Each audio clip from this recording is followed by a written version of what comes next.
കർത്താവ് എന്നോട് എന്ത് പറഞ്ഞിട്ടുണ്ടോ അത് പറഞ്ഞതുപോലെ എൻ്റെ ജീവിതത്തിൽ കാണോ. നിങ്ങളുടെ തലമുറകളെ കുറിച്ച് കർത്താവ് എന്ത് പറഞ്ഞിട്ടുണ്ടോ അത് തന്നെ നിങ്ങളുടെ തലമുറകളുടെ ജീവിതത്തിൽ കാണോ. നിങ്ങളുടെ ശുശ്രൂഷയെ കുറിച്ച് ദൈവം നിങ്ങളോട് എന്ത് പറഞ്ഞിട്ടുണ്ടോ അത് തന്നെ നിങ്ങളുടെ ശുശ്രൂഷയിൽ കാണോ. അവിടെ പറയുകയാണ്, അവൻ പറഞ്ഞതുപോലെ അവർ കണ്ടു. അങ്ങനെയെങ്കിൽ ഞാൻ പറയാ, നാട്ടുകാർ പറഞ്ഞതുപോലെയല്ല, വീട്ടുകാർ പറഞ്ഞതുപോലെയല്ല, സ്നേഹിതർ പറഞ്ഞതുപോലെയല്ല, അയൽക്കാർ പറഞ്ഞതുപോലെയല്ല, ചാർച്ചക്കാർ പറഞ്ഞതുപോലെയല്ല, ശത്രുക്കൾ പറഞ്ഞതുപോലെയല്ല. നിന്നെ ചോര കൊണ്ട് വീണ്ടെടുത്ത രക്ഷകൻ നിന്നോട് രാത്രിയുടെ യാമങ്ങളിൽ ഏകാന്തതകളിൽ നിന്റെ അടുക്കൽ ഒരു വാഗ്ദത്തം പറഞ്ഞിട്ടുണ്ടെങ്കിൽ ആ വാഗ്ദത്തത്തെ മുറുകെ പിടിച്ച് ഇന്ന് രാത്രി വിളിച്ചു പറഞ്ഞോട്ടെ, വള്ളിയും പുള്ളിയും തെറ്റുകയില്ല. അവൻ പറഞ്ഞതുപോലെ എൻ്റെ ജീവിതത്തിൽ കാണോ, അവൻ പറഞ്ഞതുപോലെ എൻ്റെ ജീവിതത്തിൽ കാണോ. സെഖറിയ കാലത്ത് നമ്മുടെ ധ്യാനത്തിനായി ലൂക്കോസ് എഴുതിയ സുവിശേഷം 22-ാം അധ്യായം അതിൻ്റെ 13-ാം വാക്യത്തിലേക്ക് നിങ്ങളുടെ ശ്രദ്ധയെ കൊണ്ടുവരികയാണ്.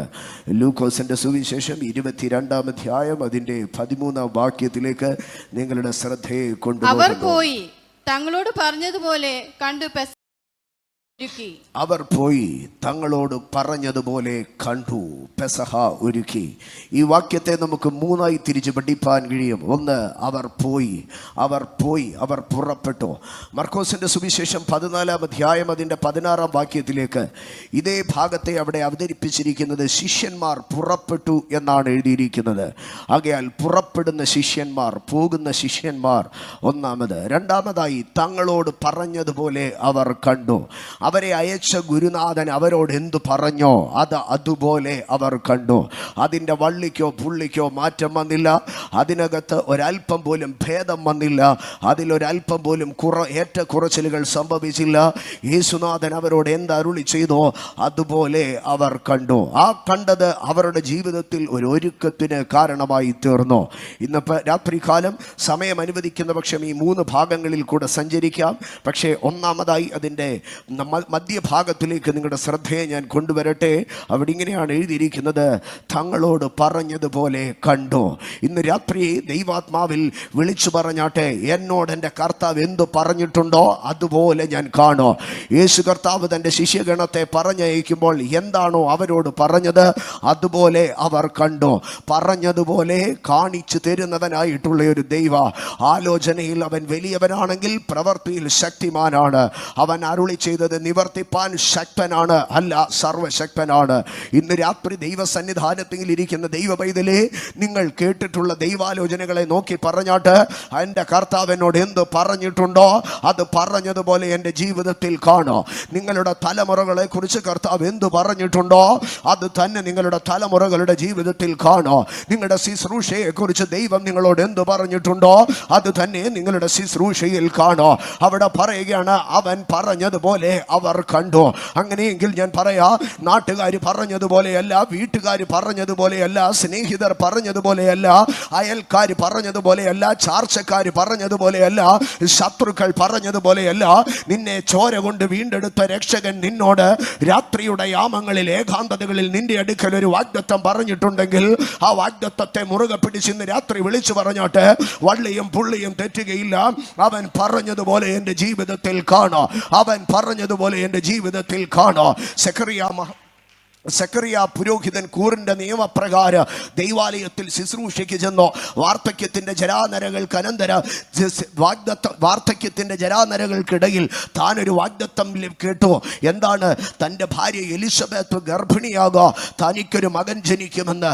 എന്നാൽ വാർദ്ധക്യത്തിൻ്റെ ബലഹീനതയിൽ കേട്ടത് വിശ്വസിപ്പാൻ കഴിയാതെ ഊമന ഇറങ്ങി വന്ന ഈ സെക്കറിയാവിൻ്റെ ഭാര്യ എലിസബത്ത് യഹൂദിയയിലെ മലമ്പ്രദേശങ്ങളിലൊന്നിൽ പാർത്തുകൊണ്ടിരിക്കുമ്പോൾ മുറിക്കകത്ത് ദൈവത്തിൻ്റെ ദൂതൻ ഇറങ്ങി വന്ന് പ്രത്യക്ഷനായി കന്യകയായിരിക്കുന്ന സ്ത്രീയുടെ അടുക്കൽ പുരുഷൻ തൊടാത്ത സ്ത്രീയെ നോക്കിയിട്ട് പറഞ്ഞു, നീ ഗർഭിണിയായ ഒരു മകനെ പ്രസവിക്കുമെന്ന്.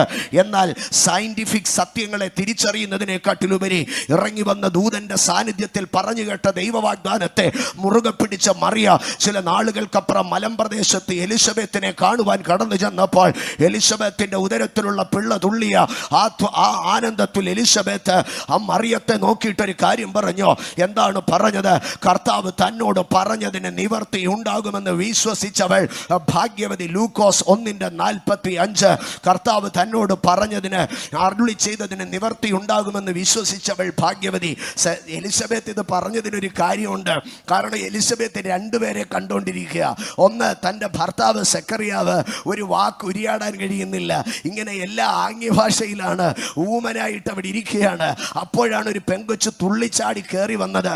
തന്നോട് പറഞ്ഞത് അതുപോലെ നിവർത്തിക്കുമെന്ന് വിശ്വസിച്ച പെങ്കൊച്ച് തുള്ളിച്ചാടി കയറി വരുമ്പോൾ പൗരോഹിത്യത്തിന്റെ പഴക്കവും തഴക്കവും ന്യായപ്രമാണത്തിന്റെ ചിട്ടകളും അറിയാവുന്ന സെക്കറിയാവ് വിശ്വസിപ്പാൻ കഴിയാതിരുന്നത് കൊണ്ട് ഊമനായി മുറിക്കകത്തിരിക്കുക. അപ്പോൾ എലിസബത്ത് പറഞ്ഞു, ന്യായപ്രമാണം അറിഞ്ഞതല്ല കാര്യം, പൗരോഹിത്യത്തിന്റെ പാരമ്പര്യമുള്ളതല്ല കാര്യം, കൂറിന്റെ നിയമപ്രകാരം ദൈവാലയത്തിനകത്ത് ശുശ്രൂഷ ചെയ്തിട്ടുണ്ടെന്നുള്ളതല്ല കാര്യം, അംശവടിയും നീളക്കുപ്പായവും നടുക്കെട്ടും കിരീടവും ഏഫോദും മാർപ്പതക്കവും അല്ല കാര്യം, ഊറിയും തുമ്മിയും അകത്തുണ്ടെന്ന് പറയുന്നതല്ല കാര്യം, 2 ചുമൽഖണ്ഡങ്ങളിലായി 6, 12 നക്ഷത്രങ്ങൾ വെച്ചിട്ടുണ്ടെന്നുള്ളതല്ല കാര്യം, നീണ്ട താടിയുണ്ടെന്നും അതിലൊഴുകുന്ന തൈലമുണ്ടെന്നുള്ളതും അല്ല കാര്യം, അതിലുപരിയായി വിശ്വസിക്കുന്നതാണ് ഭാഗ്യ. ഇന്ന് രാത്രി പുതിയ നിയമത്തിന്റെ അടിസ്ഥാനം അതാണ്. വിശ്വസിക്കുന്നവൻ ഭാഗ്യവാ. ഇന്ന് രാത്രി വിളിച്ചു പറ, കർത്താവ് എന്നോട് പറഞ്ഞതിന് നിവർത്തി ഉണ്ടാകുക. കരമുയർത്തി ഒന്ന് പറ, എന്റെ ദൈവം എന്നോട് പറഞ്ഞതിന് നിവർത്തി ഉണ്ടാകുക. അത് നിന്നെ സംബന്ധിച്ചാകട്ടെ, അത് നിങ്ങളെ സംബന്ധിച്ചാകട്ടെ, നിങ്ങളുടെ കുഞ്ഞുങ്ങളെ സംബന്ധിച്ചാകട്ടെ, നിങ്ങളുടെ ഭാവിയെ സംബന്ധിച്ചാകട്ടെ, ഏത് അവസ്ഥകളും മണ്ഡലങ്ങളും ആകട്ടെ, ഇന്ന് രാത്രി കരമുയർത്തി പറ, കർത്താവ് എന്നോട് പറഞ്ഞത് അതുപോലെ സംഭവിക്കുക. അടുത്തിരിക്കുന്നവർക്ക് കരം കൊടുത്തിട്ട് പറ, വേറൊന്നും സംഭവിക്കത്തില്ല, കർത്താവ് പറഞ്ഞതുപോലെ സംഭവിക്കുക, കർത്താവ് പറഞ്ഞതുപോലെ സംഭവിക്കുക. അടുത്തിരിക്കുന്നവർക്ക് കൈ കൊടുത്തിട്ട് പറ, ആ കർത്താവ് പറഞ്ഞതുപോലെ സംഭവിക്കുക. ഒരു 3 പേർക്ക് കൈ കൊടുത്തിട്ട് പറ, കർത്താവ് പറഞ്ഞതുപോലെ സംഭവിക്കത്തുള്ളൂ. ഒരു ഡയഗ്നോസിക് റിപ്പോർട്ട് പറഞ്ഞതുപോലെയല്ല, ഒരു പാരമ്പര്യക്കാരൻ പറഞ്ഞതുപോലെയല്ല, ഒരു നിയമജ്ഞൻ പറഞ്ഞതുപോലെയല്ല, ഒരു ശാസ്ത്രജ്ഞൻ പറഞ്ഞതുപോലെയല്ല. എന്റെ കർത്താവ്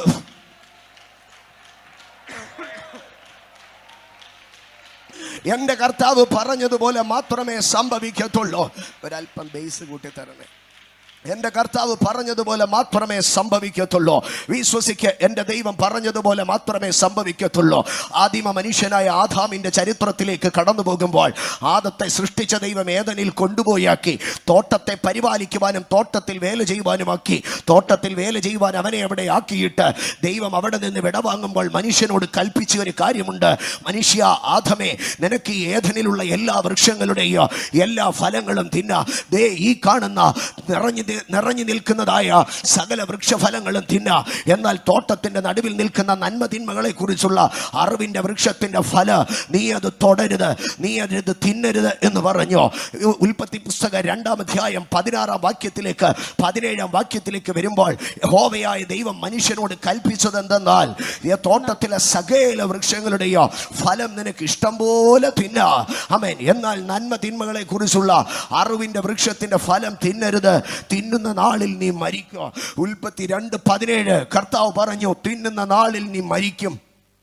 റോമർക്ക് ലേഖനം എഴുതുമ്പോൾ അപ്പോസ്തലനായ വിശുദ്ധ പൗലോസ് അതിനെ വളരെ സംക്ഷിപ്തമായി വിളിച്ചു പറഞ്ഞു.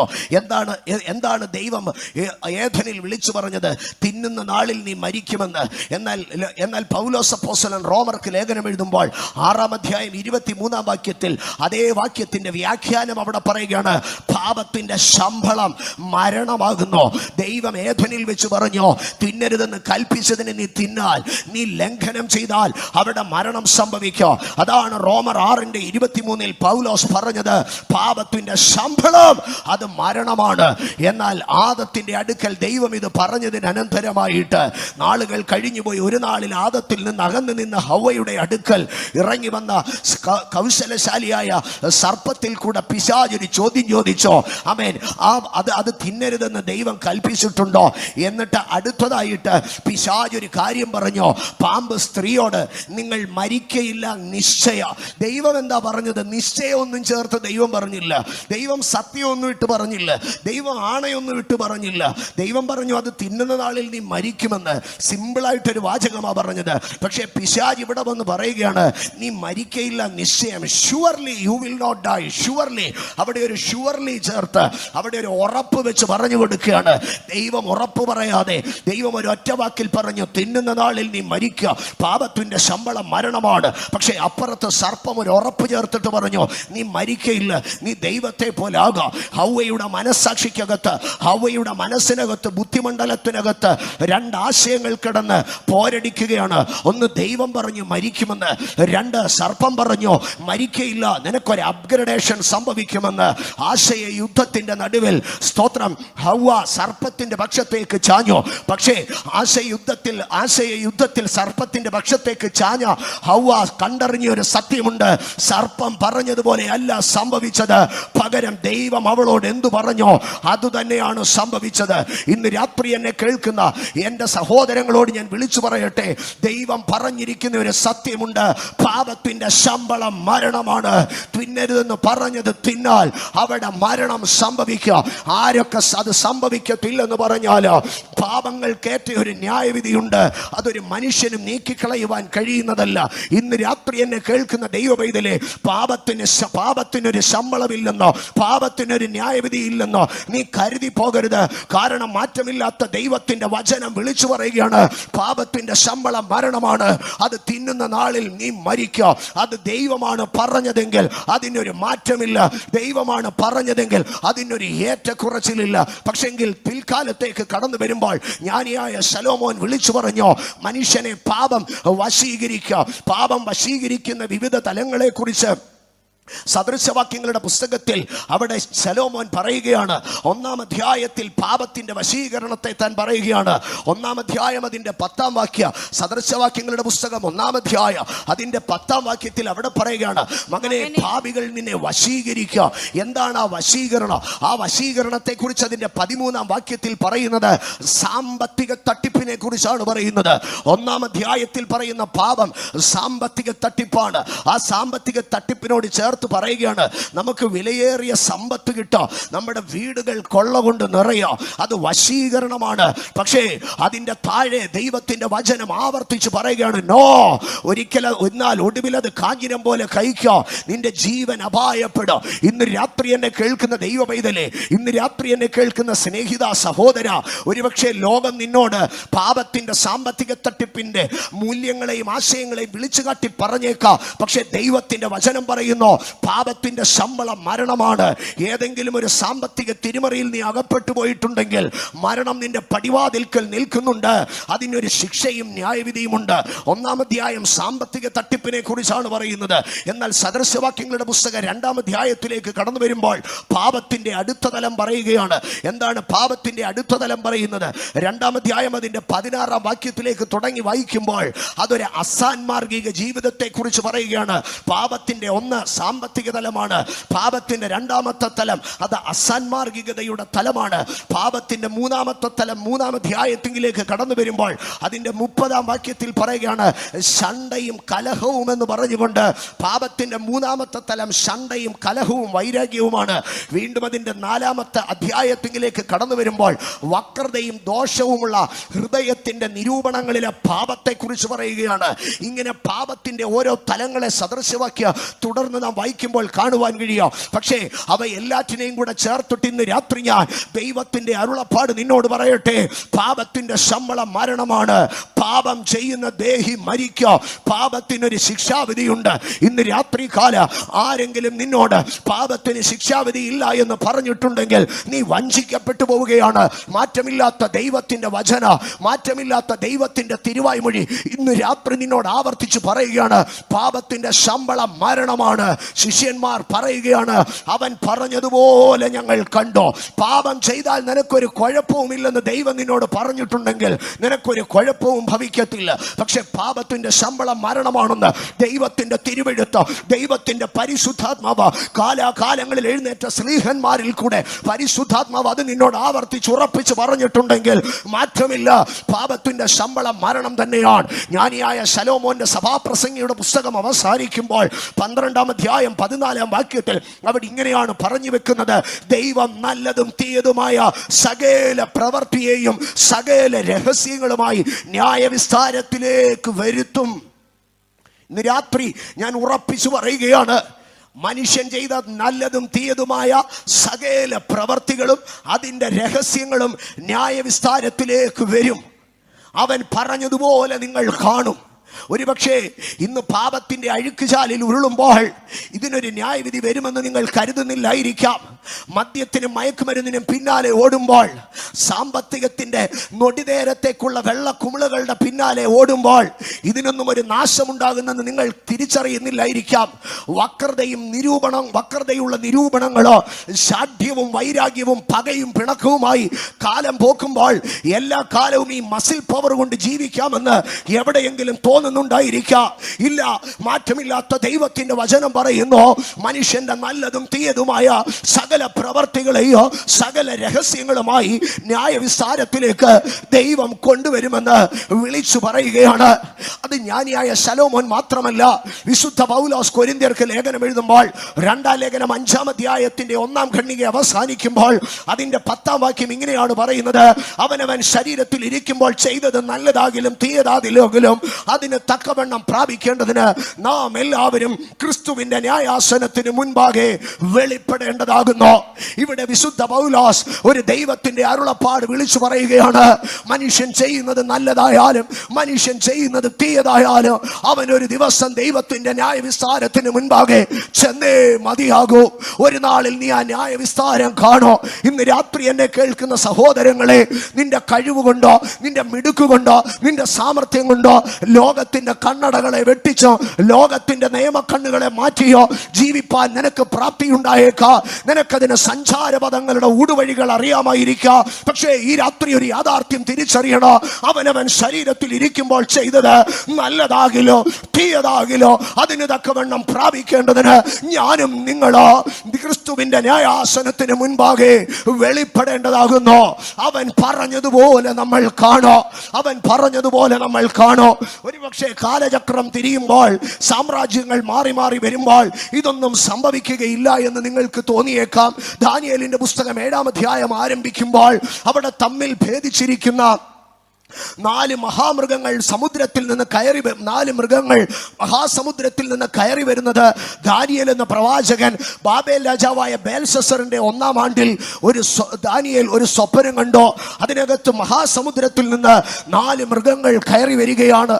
1-ാമത്തെ മൃഗത്തെ നാം ശ്രദ്ധിച്ചാൽ സിംഹത്തോട് സദൃശമോ കഴുകിന്റെ ചിറകുകളും ഉള്ളതായിരുന്നു. സിംഹം മൃഗങ്ങളുടെ രാജാവാണ്, കഴുക് പക്ഷികളുടെ രാജാവാണ്. ആകയാൽ സർവ്വവിധത്തിലോ അത് ബലത്തെ കാണിക്കുകയാണ്. പക്ഷി അത് ഉയർച്ചയെ കാണിക്കുകയാണ്. ബലം കൊണ്ട്, ഉയർച്ച കൊണ്ടോ, പ്രതാപം കൊണ്ട്, മഹത്വം കൊണ്ടോ ഏറ്റവും ഉന്നതി പ്രാപിച്ച ബാബിലോൺ സാമ്രാജ്യമായിരുന്നു അത്. അതിനനന്തരമായി മേദ്യ മലനിരകളിൽ നിറവായി കണ്ടിരുന്ന ഒരു കരടിയോട് സദൃശ്യമായിരിക്കുന്ന ഒരു മൃഗ സമുദ്രത്തിൽ നിന്ന് കയറി വരുന്നത് കണ്ടോ. അതിന്റെ വായിൽ 3 വാരിയലുകൾ ഉണ്ടായിരുന്നു. അതിന്റെ ഒരു പാർശ്വം പൊങ്ങിയിരുന്നു. ദാനിയേൽ പിൽക്കാലത്ത് ദൂതനാൽ അതിന്റെ അരുളപ്പാട് ലഭിച്ചു. ബാബിലോൺ സാമ്രാജ്യം തകർക്കപ്പെടും. 62 വയസ്സുള്ളവനായ ദാരിയാവേശ് മേഘ്യനായ അധികാരം ഏൽക്കുമ്പോൾ അന്ന് പേർഷ്യൻ സാമ്രാജ്യം രാഷ്ട്രങ്ങളെ മുഴുവൻ അധീശത്വപ്പെടുത്തിക്കൊണ്ടിരിക്കുകയാണ്. ആകയാൽ കരടി എന്നുള്ളത് മേഘ്യനെ കാണിക്കുകയാണ്. എന്നാൽ ഒരു പാർശ്വം പൊങ്ങിയിരിക്കുന്നത് പേർഷ്യന്റെ ഉന്നത അവസ്ഥയോ മേഘ്യന്റെ താണ അവസ്ഥയുമാണ്. ഒരു മൃഗത്തിന്റെ 2 കരങ്ങൾ പോലെ പേർഷ്യനും മേഘ്യനോ ഒന്നിച്ച് മെഡോ പേർഷ്യൻ എന്നൊരു സാമ്രാജ്യം ഉണ്ടായി വരോ. ബാബിലോൺ സാമ്രാജ്യം കഴിഞ്ഞോ. അതിനുശേഷം മെഡോ പേർഷ്യൻ സാമ്രാജ്യം വന്നോ. പിന്നെയും മൃഗങ്ങൾ സമുദ്രത്തിൽ നിന്ന് കയറി വരികയാണ്. 6-ാം വാക്യത്തിലേക്ക് വരുമ്പോൾ പുള്ളിപ്പുലിക്ക് സദൃശ്യമായ ഒരു മൃഗം കയറി വന്നോ. അതിന്റെ മുതുകത്ത് പക്ഷിയുടെ 4 ചിറകുണ്ടായിരുന്നു. മൃഗത്തിന് 4 തലയും ഉണ്ടായിരുന്നു. പുള്ളിപ്പുലിയെ പോലെ വേഗതയിൽ ലോകത്തെ കീഴടക്കുവാൻ തക്കവണ്ണം പുരുഷായുസിന്റെ മധ്യമെത്തുന്നതിന് മുമ്പ് തന്നെ ലോകത്തിന്റെ തന്നാലാവോളം വെട്ടിപ്പിടിച്ച അലക്സാണ്ടർ എന്ന ഗ്രീക്ക് സാമ്രാജ്യത്തിന്റെ രൂപരേഖയാണ് അവിടെ കാണുന്നത്. എന്നാൽ 4 തല എന്നുള്ളത് അലക്സാണ്ടറിന്റെയും കസാക്കിസിന്റെയോ ലിസിമാക്കസിന്റെയും കസാൻഡറിന്റെയും ലിസിമാക്കസിന്റെയോ സെലൂക്കിസിന്റെയും ദിശകളിലായി തിരിഞ്ഞുപോയ ഗ്രീസിന്റെ ശേഷിപ്പിനെയാണ് അവിടെ പറഞ്ഞത്. അതിനനന്തരമായി ഘോരവും ഭയങ്കരവുമായ ഒരു ഇരുമ്പ് പല്ലുള്ള മൃഗ സമുദ്രത്തിൽ നിന്ന് കയറി വന്നോ. അത് റോമൻ സാമ്രാജ്യമായിരുന്നു. ഇങ്ങനെ കാലഘട്ടങ്ങളിൽ ചരിത്രത്തിൽ അനേക സാമ്രാജ്യങ്ങളെ കണ്ടോ. എന്നാൽ ഈ സാമ്രാജ്യങ്ങൾക്കൊക്കെ അനന്തരമായി ദാനിയേലിന്റെ പുസ്തകം 7-ാം വിരോധിയായ തമ്മിൽ ഭേദിച്ചിരിക്കുന്ന 4 മഹാമൃഗങ്ങളോടുകൂടെ Babylon, Medo Persian, Greece, Roman എന്നീ സാമ്രാജ്യങ്ങളുടെ ഉത്ഭവത്തോടും അസ്തമനത്തോടും കൂടെയാണ് അത് ആരംഭിക്കുന്നതെങ്കിൽ അതിന്റെ 9-ാം വാക്യത്തിലേക്ക് കടന്നു വരുമ്പോൾ ദാനിയേൽ എന്ന പ്രവാചകൻ നോക്കിക്കൊണ്ടിരിക്കുമ്പോൾ സ്വപ്നത്തിൽ താൻ വേറൊരു ദർശനം കണ്ടു. എന്താണ് താൻ കണ്ടത്? ഞാൻ നോക്കിക്കൊണ്ടിരുന്നപ്പോൾ മൃഗങ്ങൾ മാറി, സമുദ്രങ്ങളുടെ ദർശനം മാറി, പകരം ഞാൻ അവിടെ ന്യായാസനങ്ങളെ കണ്ടു. വയോധികനായ ഒരുത്തനിരുന്നു. അവന്റെ വസ്ത്രം ഹിമം പോലെ വെളുത്തതോ, അവന്റെ തലമുടി നിർമ്മലമായ ആട്ടിരോമം പോലെയോ, അവന്റെ സിംഹാസനം അഗ്നിജ്വാലയോ, അവന്റെ രഥചക്രങ്ങൾ കത്തുന്ന തീയുമായിരുന്നു. ഒരു അഗ്നിനദി അവന്റെ മുമ്പിൽ നിന്ന് ഒഴുകി 1000 പേർ അവന് ശുശ്രൂഷ ചെയ്തു. 10,000 പേർ അവന്റെ മുമ്പാകെ നിന്നു. ന്യായവിസ്താര സഭയിരുന്നു. പുസ്തകങ്ങൾ തുറന്നു. തിരുവെടുത്ത് വിളിച്ചു പറയുകയാണ്, സാമ്രാജ്യങ്ങൾ എഴുന്നേൽക്ക, രാജാക്കന്മാർ എഴുന്നേൽക്ക. മേദ്യനും പാർസിയും യവനനും റോമനും തകർന്ന് മണ്ണോട് മണ്ണടിയോ. എന്നാൽ പുരാതനനായ ഒരുവൻ, അവൻ സിംഹാസനത്തിൽ ഇരിക്കുക, തലയും താടിയും ഹിമം പോലെ വെളുത്തവൻ, അഗ്നിജ്വാലയ്ക്കൊത്ത ചിറകുകളുമായി അഗ്നിജ്വാലയ്ക്കൊത്ത സിംഹാസനത്തിൽ ഇരിക്കുന്നവൻ. അവന്റെ മുമ്പിൽ നിന്ന് അഗ്നിനദി ഒഴുകോ. 1000 പേർ ശുശ്രൂഷ ചെയ്യോ. 10,000 പേർ പഞ്ചമുച്ച മടക്കി നിൽക്കോ. എന്താണ് ആ സിംഹാസനത്തിന്റെ പേർ? അത് ന്യായത്തിന്റെ സിംഹാസനമാണ്. അത് ന്യായവിസ്താര സഭയാണ്. അവിടെ പുസ്തകങ്ങൾ തുറക്ക. കാലങ്ങൾ കഴിഞ്ഞുപോയി. ഏതാണ്ട് 6 നൂറ്റാണ്ടുകൾക്കപ്പുറം പത്മോസിന്റെ ഏകാന്തതയിൽ ഇരിക്കുമ്പോൾ വിശുദ്ധ യോഹന്നാൻ സ്വർഗീയ ദർശനങ്ങളെ കാണുമ്പോൾ അവിടെയും ന്യായവിസ്താര സഭയിരുന്നു. പുസ്തകങ്ങൾ തുറന്നു. ഓരോരുത്തരും അവനവന്റെ പ്രവർത്തിക്കേറ്റവണ്ണം ന്യായവിധി ഉണ്ടായി. പിശാചും സാത്താനും എന്ന പഴയ സർപ്പത്തെ പിടിച്ച് തീക്കകത്തേക്ക് ഇട്ടുകളയുന്ന ചരിത്രത്തെ അവിടെ എഴുതുകയാണ്. ഇന്ന് രാത്രി ഞാൻ ഇത് ഇത്ര സവിസ്തരം പറഞ്ഞത് എന്തിനെന്ന് എന്റെ സഹോദരങ്ങൾ അറിഞ്ഞിരിക്കണം. പാപത്തിനൊരു ന്യായവിധിയുണ്ട്, പാപത്തിനൊരു ശിക്ഷാവിധിയുണ്ട്. അത് ആരില്ലെന്ന് പറഞ്ഞാൽ ദൈവം പറഞ്ഞതാണ്. പാപത്തിനൊരു ശിക്ഷാവിധിയുണ്ട്, അകൃത്യങ്ങൾക്കൊരു ശിക്ഷാവിധിയുണ്ട്. അതില്ലെന്ന് കരുതരുത്. ആഹാബ് എന്ന ഇസ്രായേൽ രാജാവ് അധികാരത്തിന്റെ ഭ്രാന്ത് പിടിച്ച് ഇസബേൽ എന്ന തന്റെ ഭാര്യ ആഭിചാരത്വത്തിന്റെ കൂട്ടുപിടിച്ച് സകലത്തിനുമെതിരായി പ്രവർത്തിച്ചപ്പോൾ ഒരു നാളും തങ്ങളുടെ സാമ്രാജ്യം തകരുകയില്ലെന്നാണ് ചിന്തിച്ചത്. നാസിസത്തിന്റെ ഹിറ്റ്ലറോ, ഫാസിസത്തിന്റെ മുസോളിനിയോ, മാർസിസത്തിന്റെ കാറൽ മാർക്സോ, കമ്മ്യൂണിസത്തിന്റെ ലെനിനോ, സ്റ്റാലിനും ആരും അവരുടെ സാമ്രാജ്യം തകരുമെന്നോ ഒരിക്കൽ അവർക്ക് ന്യായവിധി ഉണ്ടാകുമെന്നോ അവർ കരുതിയില്ല. ലോകത്തെ മുഴുവൻ പ്രസംഗം കൊണ്ട് ഒതുക്കുമെന്ന് പറഞ്ഞ ഹിറ്റ്ലർ അവസാനം ബംഗറിൽ ആത്മഹത്യ ചെയ്യുമ്പോൾ ഇന്ന് രാത്രി എന്നെ കേൾക്കുന്ന ദൈവ പൈതലേ, പാപത്തിനൊരു ന്യായവിധി ഉണ്ടെന്നുള്ളത് പച്ചവെള്ളം പോലെ യാഥാർത്ഥ്യമാണ്. ഇന്ന് രാത്രി അതിനെ തിരുത്തി എഴുതാൻ ഉലക ചരിത്രത്തിൽ ഒരു മഹാനും എഴുന്നേറ്റിട്ടില്ല. പാപത്തിനൊരു ന്യായവിധിയുണ്ട്. യേശു കർത്താവിനെ മുക്കാലിൽ കെട്ടിയിട്ട് 39 അടിയടിച്ച് ഗബത്ത എന്ന കൽത്തളം ചോരക്കളമാക്കി തീർത്ത് കാൽവറിയിലെ ഗിരിമുകളിൽ കൊണ്ടുപോയി ക്രൂശിക്കുമ്പോൾ യഹൂദന്മാർ പറഞ്ഞു, നിന്റെ രക്തം ഞങ്ങളുടെ മേൽ വയ്ക്കട്ടെ, ഞങ്ങളുടെ തലമുറകൾ മേൽ വലിക്കട്ടെ എന്ന്. 2000 വർഷങ്ങൾക്കിപ്പുറം ഇന്നും യഹൂദൻ വിലാപമതിലിൽ പോയി തലയിടിച്ച് കരയുമ്പോൾ അവൻ പറഞ്ഞ വാക്കുകൾ അവന്റെ നേരെ തിരിഞ്ഞു വരികയാണ്. പാപത്തിന് ശിക്ഷയുണ്ട്, പാപത്തിനൊരു ന്യായവിധിയുണ്ട്, പാപത്തിന്റെ ശമ്പളം മരണമാണ്. ഇത് മനുഷ്യൻ ഉരുത്തിരിച്ചെടുത്ത ഒരു ആശയമല്ല, അത് ദൈവത്തിന്റെ അരുളപ്പാടാണ്. ഇന്ന് രാത്രി എന്നെ കേൾക്കുന്ന എൻ്റെ സഹോദരങ്ങളെ, നാം ഭയപ്പെട്ടുകൊള്ളണോ. അവൻ പറഞ്ഞതുപോലെ സംഭവിക്കോ, അവൻ പറഞ്ഞതുപോലെ സംഭവിക്കോ. മനുഷ്യന്റെ നല്ലതും തീയതുമായ സകല പ്രവർത്തികളെയോ അവന്റെ സകല രഹസ്യങ്ങളെയോ ദൈവം അത് ന്യായവിസാരത്തിൽ കൊണ്ടുവരോ. ഇത് ഒരിക്കൽ മാത്രം സംഭവിക്കുന്ന കാര്യമല്ല. കാലാകാലം ഇതിൻ്റെ നിഴലുകളായി ദൈവം ന്യായവിധിയെ നടത്തിയിട്ടുണ്ട്. പക്ഷേ ആ ന്യായവിധി വരുമ്പോൾ മനുഷ്യനാനും അത് ഉൾക്കൊണ്ടിട്ടില്ല. ഇന്ന് നമ്മൾ കാണുന്നത് പോലെ വർഷകാലം എന്നൊരു സീസൺ, മഴക്കാലം എന്നുള്ളൊരു സീസൺ പൂർവ്വകാലങ്ങളിൽ ഉണ്ടായിരുന്നില്ല. ആകാശത്തു നിന്ന് ദിനവും പ്രഭാതത്തിൽ മഞ്ഞ് പെയ്യോ, ആ മഞ്ഞ് കൊണ്ട് ഭൂമി നനയോ, ഒരിക്കലും അവിടെ ഒരു മഴയെ കണ്ടിരുന്നില്ല. അങ്ങനെ ഇരിക്കെ ഒരു നാളിൽ ദൈവം ഇറങ്ങി വന്ന് അവിടെ നീതിമാനായ ഒരു മനുഷ്യന്റെ അടുക്കൽ പറഞ്ഞോ, ഈ ഭൂമിയിൽ മഴ പെയ്യോ, ഈ കാണുന്ന പർവ്വത ശിഖരങ്ങളൊക്കെയോ വെള്ളം കൊണ്ട് മൂടോ, കാറ്റിൽ ആടി ഉലയുന്ന എല്ലാ വൃക്ഷങ്ങളോ ആ വെള്ളത്തിനകത്ത് ചീഞ്ഞളിഞ്ഞ് വേരറ്റു പോകുക.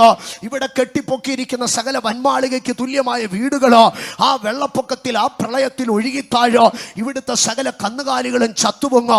ആകയാൽ എൻ്റെ പ്രിയനായിരിക്കുന്ന നോഹയെ, നീ ഒരു പെട്ടകം ഉണ്ടാക്കണം. ആ പെട്ടകം എങ്ങനെ ഉണ്ടാക്കണമെന്ന് ഞാൻ പറയാം. 300 മുഴം നീളമോ 50 മുഴം വീതിയോ 30 മുഴം ഉയരവുമുള്ളതായ ഒരു പെട്ടകം നീ ഉണ്ടാക്കണം. 3 നിലകളായി നീ അതിനെ ഉണ്ടാക്കണം. അതിന് മുറികളെ നീ തിരിക്കണം. അതിൻ്റെ മുകളിൽ നിന്ന് 1 മുഴം താഴെ ഒരു കിളിവാതിൽ ഉണ്ടാക്കണം. ആ കിളിവാതിൻ്റെ ഏറ്റവും താഴെ നീ ഒരു വലിയ വാതിലും ഉണ്ടാക്കണം. ആ വാതിലിനകത്തൂടെ നീ പ്രവേശിക്കണം. നിന്റെ കുടുംബത്തെ നീ പ്രവേശിപ്പിക്കണം. അതിനോടൊപ്പമായിട്ട് കാട്ടിലെ സകല മൃഗങ്ങളെയോ നാട്ടിലെ സകല കന്നുകാലികളെയോ ആകാശത്തിൽ പറക്കുന്ന സകല പക്ഷികളെയോ ഭൂമിയിലിഴയുന്ന സകല ഇഴജാതിയെയോ നീ ഈരണ്ടായി ആണും പെണ്ണുമായി നീ ആ പെട്ടകത്തിനകത്ത് പ്രവേശിക്കണം. പെട്ടകത്തിൽ പ്രവേശിച്ചു കഴിയുമ്പോൾ ഞാൻ പെട്ടകത്തിന്റെ വാതിലടയ്ക്കോ. അതിനനന്തരമായി ഭൂമിയിൽ മഴ പെയ്യുമെന്ന് നോഹ എന്ന ആ മനുഷ്യനൊഴികെ ആ വിഷയത്തെ ആരും വിശ്വസിച്ചില്ല. കാരണം അന്നുവരെ അവർ കണ്ടിട്ടുള്ള ശാസ്ത്രത്തിൽ എവിടെയോ ചരിത്രത്തിൽ എവിടെയോ മഴ എന്നൊരു പ്രതിഭാസം ഉണ്ടായിരുന്നില്ല. എന്നാൽ നോഹ വിശ്വസിച്ചോ, ദൈവം പറഞ്ഞതുപോലെ സംഭവിക്കോ. നോഹ വിശ്വസിച്ചോ, ദൈവം പറഞ്ഞതുപോലെ സംഭവിക്കോ. ദൈവം പറഞ്ഞതുപോലെ സംഭവിച്ചോ. നോഹ ഗോഫേർ മരം കൊണ്ട് പെട്ടകം ഉണ്ടാക്കുമ്പോൾ പട്ടണം പരിഹസിച്ചോ. എന്നാൽ നോഹയ്ക്ക് ഒരു കുടുംബമുണ്ടായിരുന്നു, അനുഗ്രഹിക്കപ്പെട്ട കുടുംബം. ആ കുടുംബത്തിലെ മക്കൾ അപ്പൻ പറഞ്ഞതിനെ വിശ്വസിച്ചായിരുന്നു. അന്ന് വരെ കണ്ടിട്ടില്ലാത്ത കാര്യം ആ അപ്പൻ ചെയ്യുമ്പോൾ ആ പട്ടണത്തിലുള്ള കൂട്ടുകാരെല്ലാം ഈ കുഞ്ഞുങ്ങളെ വിളിച്ചിട്ട് പറഞ്ഞു, നിന്റെ അപ്പന് വട്ട എന്ന്. അപ്പന് വട്ട എന്ന് പറഞ്ഞിട്ട് അപ്പൻ പെട്ടകം ഉണ്ടാക്കുന്നതിന് ഈ കുഞ്ഞുങ്ങൾ കൂടെ നിന്നോ. കുഞ്ഞുങ്ങൾ അപ്പനെ അനുസരിച്ചോ. അപ്പനോടുകൂടെ പെട്ടകത്തിൽ കയറി വാതിലടച്ചിട്ട് മഴ ആരംഭിച്ചില്ല. എന്നാൽ വാതിലടച്ചതിന്റെ 7-ാം ദിവസം മഴ ആരംഭിച്ചോ. നീണ്ട 40 ദിനരാത്രങ്ങൾ മഴ പെയ്തു. 150 ദിവസം മഴ പൊങ്ങി, വെള്ളം പൊങ്ങി. അതിനനന്തരമായി സംഭവിച്ചത് നോഹയുടെ പെട്ടക ഭൂമിയിൽ ഒഴുകി നടക്കുവാൻ തുടങ്ങി. സകല പർവ്വത ശിഖരങ്ങളും വെള്ളത്തിനടിയിലായി. പർവ്വതങ്ങളിൽ നിന്ന് പിന്നെയും വെള്ളം ഉയരുവാൻ തുടങ്ങി.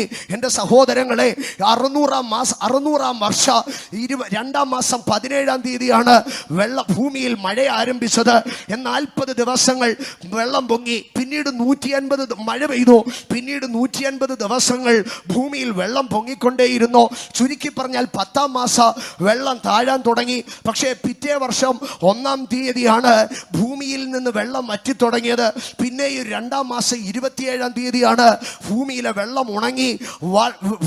വെള്ളം ഉണങ്ങി താൻ പെട്ടകത്തിന്റെ വാതിൽ തുറന്നത്. എന്ന് പറഞ്ഞാൽ 1 വർഷവും 10 മാസമോ നോഹ പെട്ടകത്തിനകത്തിരുന്നോ. നോഹ വിശ്വസിച്ചോ, ദൈവം പറഞ്ഞതുപോലെ ഭൂമിയിൽ ന്യായവിധി സംഭവിക്കുമെന്ന്.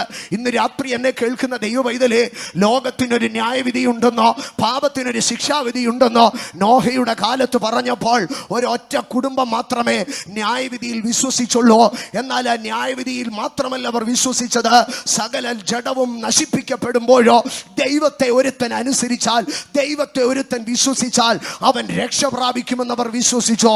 അതുകൊണ്ട് നോഹ വിശ്വാസത്താൽ ഒരു പെട്ടകം തീർത്തോ. ദൈവം അരുളി ചെയ്തത് നിവർത്തീകരിക്കപ്പെടുമെന്ന് നോഹ വിശ്വസിച്ചോ. നോഹ വിശ്വസിച്ചൊരു പെട്ടകം തീർത്തോ. പിൽക്കാലത്ത് വിശുദ്ധ പത്രോസ് അപ്പോസ്തലൻ ലേഖനം എഴുതുമ്പോൾ വിളിച്ചു പറഞ്ഞു, വിശ്വാസത്താൽ നോഹ തനിക്ക് അരുളപ്പാട് ലഭിച്ചപ്പോൾ ഒരു പെട്ടകം തീർത്തോ. ആ പെട്ടകത്തിൽ കൂടി അല്പജന എന്ന് വെച്ചാൽ 8 പേർ രക്ഷ പ്രാപിച്ചോ. അത് വെറുതെ സംഭവിച്ചതല്ല. വരുവാൻ പോകുന്ന ന്യായവിധിയിൽ നിന്ന് മാനവരാശി പിതാവിന്റെയും പുത്രന്റെയും പരിശുദ്ധാത്മാവിന്റെയും നാമത്തിൽ ജലസ്നാനമേറ്റ് ശിക്ഷാവിധിയിൽ നിന്ന് രക്ഷ പ്രാപിക്കുന്നതിന്റെ അടയാളമാണതെന്ന് വിളിച്ചു പറഞ്ഞു. ഇന്ന് രാത്രി എന്നെ കേൾക്കുന്ന എൻ്റെ ദേശനിവാസികളോട്, എൻ്റെ സഹൃദയരോട് ഞാൻ വിളിച്ചു പറയുകയാണ്, പാപത്തിനൊരു ശിക്ഷയുണ്ടെന്ന് യേശു കർത്താവ് തിരുവായി മൊഴിഞ്ഞെങ്കിൽ, പാപത്തിനൊരു ശമ്പളമുണ്ടെന്ന് ഉടയ തമ്പുരാൻ മനുഷ്യനോട് പറഞ്ഞെങ്കിൽ, ആ ശിക്ഷാവിധിയിൽ നിന്ന് ഒരു രക്ഷയുണ്ടെന്ന് ദൈവം അതിനോട് കൂട്ടിച്ചേർത്ത് പറഞ്ഞു. ആ ശിക്ഷാവിധിയിൽ നിന്ന് ഒരു രക്ഷയുണ്ടെന്ന് യേശു കർത്താവ് അതിനോട് കൂട്ടിച്ചേർത്ത് പറഞ്ഞു. അതിനുള്ള മാർഗം എന്താണ്? അതിനുള്ള മാർഗം അതിനുള്ള മാർഗം നോഹ പെട്ടകം തീർത്തതുപോലെ നോഹയുടെ പെട്ടകത്തെ കുറിച്ച് പത്രോസ് അപ്പോസ്തലൻ പറയുകയാണ്, അത് സ്നാനത്തിനൊരു മുൻകുറി. എന്താണ് സ്നാനം? മർക്കോസിന്റെ സുവിശേഷം 16-ാം അധ്യായം അതിന്റെ 16-ാം വാക്യത്തിലേക്ക് വരുമ്പോൾ അവിടെ ശിക്ഷയെക്കുറിച്ചും രക്ഷയെക്കുറിച്ച് യേശു കർത്താവ് തന്റെ ശിഷ്യഗണത്തോട് വിളിച്ചു പറയുകയാണ്. മർക്കോസ് 16:16 സുപരിചിതമായ വേദഭാഗമാണ്. വിശ്വസിക്കുകയും സ്നാനമേൽക്കുകയും ചെയ്യുന്നവൻ രക്ഷിക്കപ്പെടും, വിശ്വസിക്കാത്തവൻ ചെയ്യാത്തവൻ ശിക്ഷാവിധിയിൽ അകപ്പെടാം. ഒരേ വാക്യത്തിൽ രണ്ട് കാര്യങ്ങളെ യേശു പറയുകയാണ്. ഒന്ന്, സംഭവിപ്പാൻ പോകുന്ന ശിക്ഷാവിധിയോ, രണ്ട്, പ്രാപിപ്പാനുള്ളതായ രക്ഷയോ. അതിൽ ഒന്നാമതായി യേശു പറയുന്നത് ഇതാണ്: വിശ്വസിക്കുകയോ. എന്താണ് ഒരു മനുഷ്യന്റെ വിശ്വാസത്തിന് രണ്ട് തലങ്ങളാണ്. എബ്രായ ലേഖനം 11-ാം അധ്യായത്തിലേക്ക് കടന്നു വരുമ്പോൾ എബ്രായ ലേഖനം 11-ാം അധ്യായം അതിന്റെ 6-ാം വാക്യത്തിലേക്ക് വരുമ്പോൾ അവിടെ പറയുകയാണ്: എന്നാൽ വിശ്വാസം കൂടാതെ ദൈവത്തെ പ്രസാദിപ്പിക്കുവാൻ ആർക്കും കഴിയുകയില്ല. എന്നാൽ എന്താണ് വിശ്വാസത്തിന്റെ രണ്ട് ഭാഗങ്ങളാണ് അവിടെ പറയുന്നത്. ഒന്നാമതായി പറയുകയാണ്, ദൈവത്തിന്റെ അടുക്കൽ വരുന്നവൻ ദൈവമുണ്ട് എന്ന് വിശ്വസിക്കണം. ഒന്നാമതായി എന്താണ് വിശ്വസിക്കേണ്ടത്? There is a God, existence of God. ദൈവമുണ്ട് എന്ന് വിശ്വസിക്കണം. ഇന്ന് രാത്രി എത്ര പേർ വിശ്വസിക്കുന്നു? എക്സിസ്റ്റൻസ് ഓഫ് ഗോഡ് വിശ്വസിക്കുന്നവർ കരമുയർത്തി ദൈവമുണ്ടെന്ന് ഉറക്കെ പറഞ്ഞ്, ദൈവമുണ്ട് എന്ന് ഉറക്കെ പറഞ്ഞ്, ദൈവമുണ്ട് എന്ന് ഉറക്കെ പറഞ്ഞ്. എക്സിസ്റ്റൻസ് ഓഫ് ഗോഡ്, ദൈവത്തിന്റെ എക്സിസ്റ്റൻസിന് രണ്ട് തലമുണ്ട്. ഒന്ന്, സങ്കീർത്തനങ്ങളുടെ രണ്ടാം സങ്കീർത്തനത്തിലേക്ക് കടന്നു വരുമ്പോൾ അവിടെ ദൈവത്തിന്റെ അസ്തിത്വത്തെ കുറിച്ച് ഒന്ന് പറയുകയാണ്: സ്വർഗത്തിൽ വസിക്കുന്നവൻ ചിരിക്കുന്നു. അപ്പോൾ ദൈവം എവിടെയാണ്? സ്വർഗം അവന്റെ സിംഹാസനമാണ്. എന്നാൽ 23-ാം സങ്കീർത്തനത്തിലേക്ക് കടന്നു വരുമ്പോൾ എക്സിസ്റ്റൻസ് ഓഫ് ഗോഡിന്റെ രണ്ടാമത്തെ തലമാണ് പറയുന്നത്. അവിടെ സ്വർഗത്തിൽ വസിക്കുന്ന ദൈവത്തെ കുറിച്ചല്ല. കൂരിരുൾ താഴ്വരയിൽ കൂടി കടന്നാലോ ഞാനൊരു അനർത്ഥവും ഭയപ്പെടുകയില്ല. He is with me. അവിടെ ഭൂമി ദൈവത്തിന്റെ പാദപീഠമാണ്. സ്വർഗം അവന്റെ സിംഹാസനമോ, ഭൂമി അവന്റെ പാദപീഠമോ. സ്വർഗത്തിൽ ചെന്നാലും എനിക്ക് ദൈവത്തെ കാണാം. ഭൂമിയിലെ എന്റെ ഇരുട്ടിനകത്ത് എനിക്ക് ദൈവത്തെ കാണാം. Existence of God. ഇന്ന് രാത്രികാല എന്നെ കേൾക്കുന്ന എന്റെ സഹോദരങ്ങളെ, വിശ്വാസത്തിന്റെ പടി ഇതാണ്: ദൈവമുണ്ട്. എവിടെയാണ് ദൈവം ഒരു മലയ്ക്കകത്തിരിക്കുകയല്ല. ദൈവം ഒരു ഗുഹയ്ക്കകത്തിരിക്കുകയല്ല. ദൈവം സമയത്ത് തുറക്കുന്ന ഒരു വാതിലിനകത്തിരിക്കുകയല്ല. ദൈവം മണിയടിക്കുമ്പോൾ ഇറങ്ങി വരുന്ന ഒരു കൂടാരത്തിനകത്തിരിക്കുകയല്ല. എന്റെ ദൈവ സ്വർഗത്തിൽ സിംഹാസനം വെച്ചിരിക്കുന്നു. അപ്പോൾ തന്നെ എന്റെ ജീവിതത്തിന്റെ ഇരുണ്ട നടവഴികളിൽ എവിടെയോ അവൻ എന്നോടൊപ്പമുണ്ട്. ഒരു നാളും എന്നെ കൈവിടത്തില്ല, ഒരു നാളും എന്നെ ഉപേക്ഷിക്കത്തില്ലെന്ന് പറഞ്ഞ ദൈവത്തിന്റെ സാന്നിധ്യം എന്നോടുകൂടെയുണ്ട്. എന്നാൽ അത് വിശ്വാസത്തിന്റെ ഒന്നാമത്തെ തലം മാത്രമാണ്, എക്സിസ്റ്റൻസ് ഓഫ് ഗോഡ്. രണ്ടാമതായി അവിടെ പറയുന്നത് ക്യാരക്ടർ ഓഫ് ഗോഡ് ആണ്. ആ വാക്യത്തിൽ തന്നെ പറയുന്നുണ്ട്, ദൈവത്തിന്റെ അടുക്കൽ വരുന്നവൻ ഒന്ന്, ദൈവമുണ്ട് എന്ന് വിശ്വസിക്കണം. രണ്ടാമതായി വിശ്വസിക്കേണ്ടത് ദൈവത്തിന്റെ ക്യാരക്ടറാണ്. എന്താണ് വിശ്വസിക്കേണ്ടത്? ആമേൻ. തന്റെ അടുക്കൽ തന്നെ അന്വേഷിക്കുന്നവർക്ക് പ്രതിഫലം കൊടുക്കുന്നു എന്ന് വിശ്വസിക്കണം. ദൈവത്തിന്റെ ക്യാരക്ടറിൽ വിശ്വസിക്കണം. തന്നെ അന്വേഷിക്കുന്നവർക്ക് പ്രതിഫലം കൊടുക്കുക. അവൻ ആർക്കും കടക്കാരനല്ല, അവൻ ആർക്കും ബാധ്യതയല്ല, അവൻ ആരോടും വഴിമാറിപ്പോകാൻ പറയത്തില്ല, അവൻ ആർക്കും മുഖം മറയ്ക്കത്തില്ല. അവൻ പ്രതിഫലം കൊടുക്കുന്നവനാണ്. കർത്താവിനെ പരമാർത്ഥമായി അന്വേഷിക്കുന്ന എൻ്റെ സ്നേഹിതരെ, സഹോദരങ്ങളെ, ദൈവത്തിലുള്ള വിശ്വാസത്തിന്റെ രണ്ടാമത്തെ തല, ദൈവം നിന്നെ ഒരു നാളും കൈവിടത്തില്ല. തന്നെ അന്വേഷിക്കുന്നവർക്ക് അവൻ പ്രതിഫലം കൊടുക്കും. അതാണ് വിശ്വാസത്തിന്റെ രണ്ടാമത്തെ തല. നീ കർത്താവിനെ അന്വേഷിച്ചിട്ടുണ്ടെങ്കിൽ, നീ കർത്താവിനെ പിൻപറ്റിയിട്ടുണ്ടെങ്കിൽ, നിനക്കും നിന്റെ സന്തതിക്കും നിന്റെ സന്തതിയുടെ സന്തതിക്കോ അവന്റെ സന്തതിക്കോ അവന്റെ സന്തതിക്കോ അവന്റെ സന്തതിക്കോ തലമുറയോളം നിന്റെ ദൈവം വിശ്വസ്തനായിരിക്കോ. അവൻ പ്രതിഫലം കൊടുക്കോ. അവൻ കടം പറയുന്ന ദൈവമല്ല. ഇന്ന് രാത്രി വിശ്വസിക്കുന്നവർ കരമുയർത്തി ദൈവത്തിന് മഹത്വം പറഞ്ഞേ. അങ്ങനെ പറഞ്ഞതിന് ശേഷം 3 അവകാശങ്ങളെയാണ് അവിടെ പറയുന്നത്. എബ്രായലേഖനം 11-ാം അധ്യായം 6-ാം വാക്യത്തിൽ തന്നെ അന്വേഷിക്കുന്നവർക്ക് പ്രതിഫലം കൊടുക്കുമെന്ന് പറഞ്ഞിട്ട് ആ വിശ്വാസവീരന്മാരുടെ പട്ടികയൊക്കെ പറയുന്നതിന് മുമ്പേ 3 വിധമായ അവകാശങ്ങളെയാണ് അവിടെ പറയുന്നത്. അവിടെ നാം ശ്രദ്ധിക്കുമ്പോൾ 7-ാം വാക്യത്തിൽ പറയുകയാണ്, വിശ്വാസത്താൽ നോഹ അതുവരെ കാണാത്തവയെ കുറിച്ച് അരുളപ്പാടുണ്ടായിട്ട് ഭയഭക്തി പൂണ്ട് തൻ്റെ കുടുംബത്തിൻ്റെ രക്ഷയ്ക്കായിട്ടൊരു പെട്ടകം തീർത്തു. അതിനാൽ അവൻ ലോകത്തെ കുറ്റം വിധിച്ചു. വിശ്വാസത്താലുള്ള നീതിക്ക് അവകാശിയായി തീർന്നു. Hair of righteousness. 3 അവകാശങ്ങളാണ് പറയുന്നത്. ഒന്ന്, നീതി അവകാശമായി തീർന്നു. രണ്ടാമതായി 8-ാം വാക്യത്തിലേക്ക് വരുമ്പോൾ വിശ്വാസത്താൽ അബ്രഹാം തനിക്ക് അവകാശമായി കിട്ടുവാനിരുന്ന ഒരു ദേശത്തെ കുറിച്ച്. അപ്പൊ രണ്ടാമത്തെ അവകാശം ഏതാണ്?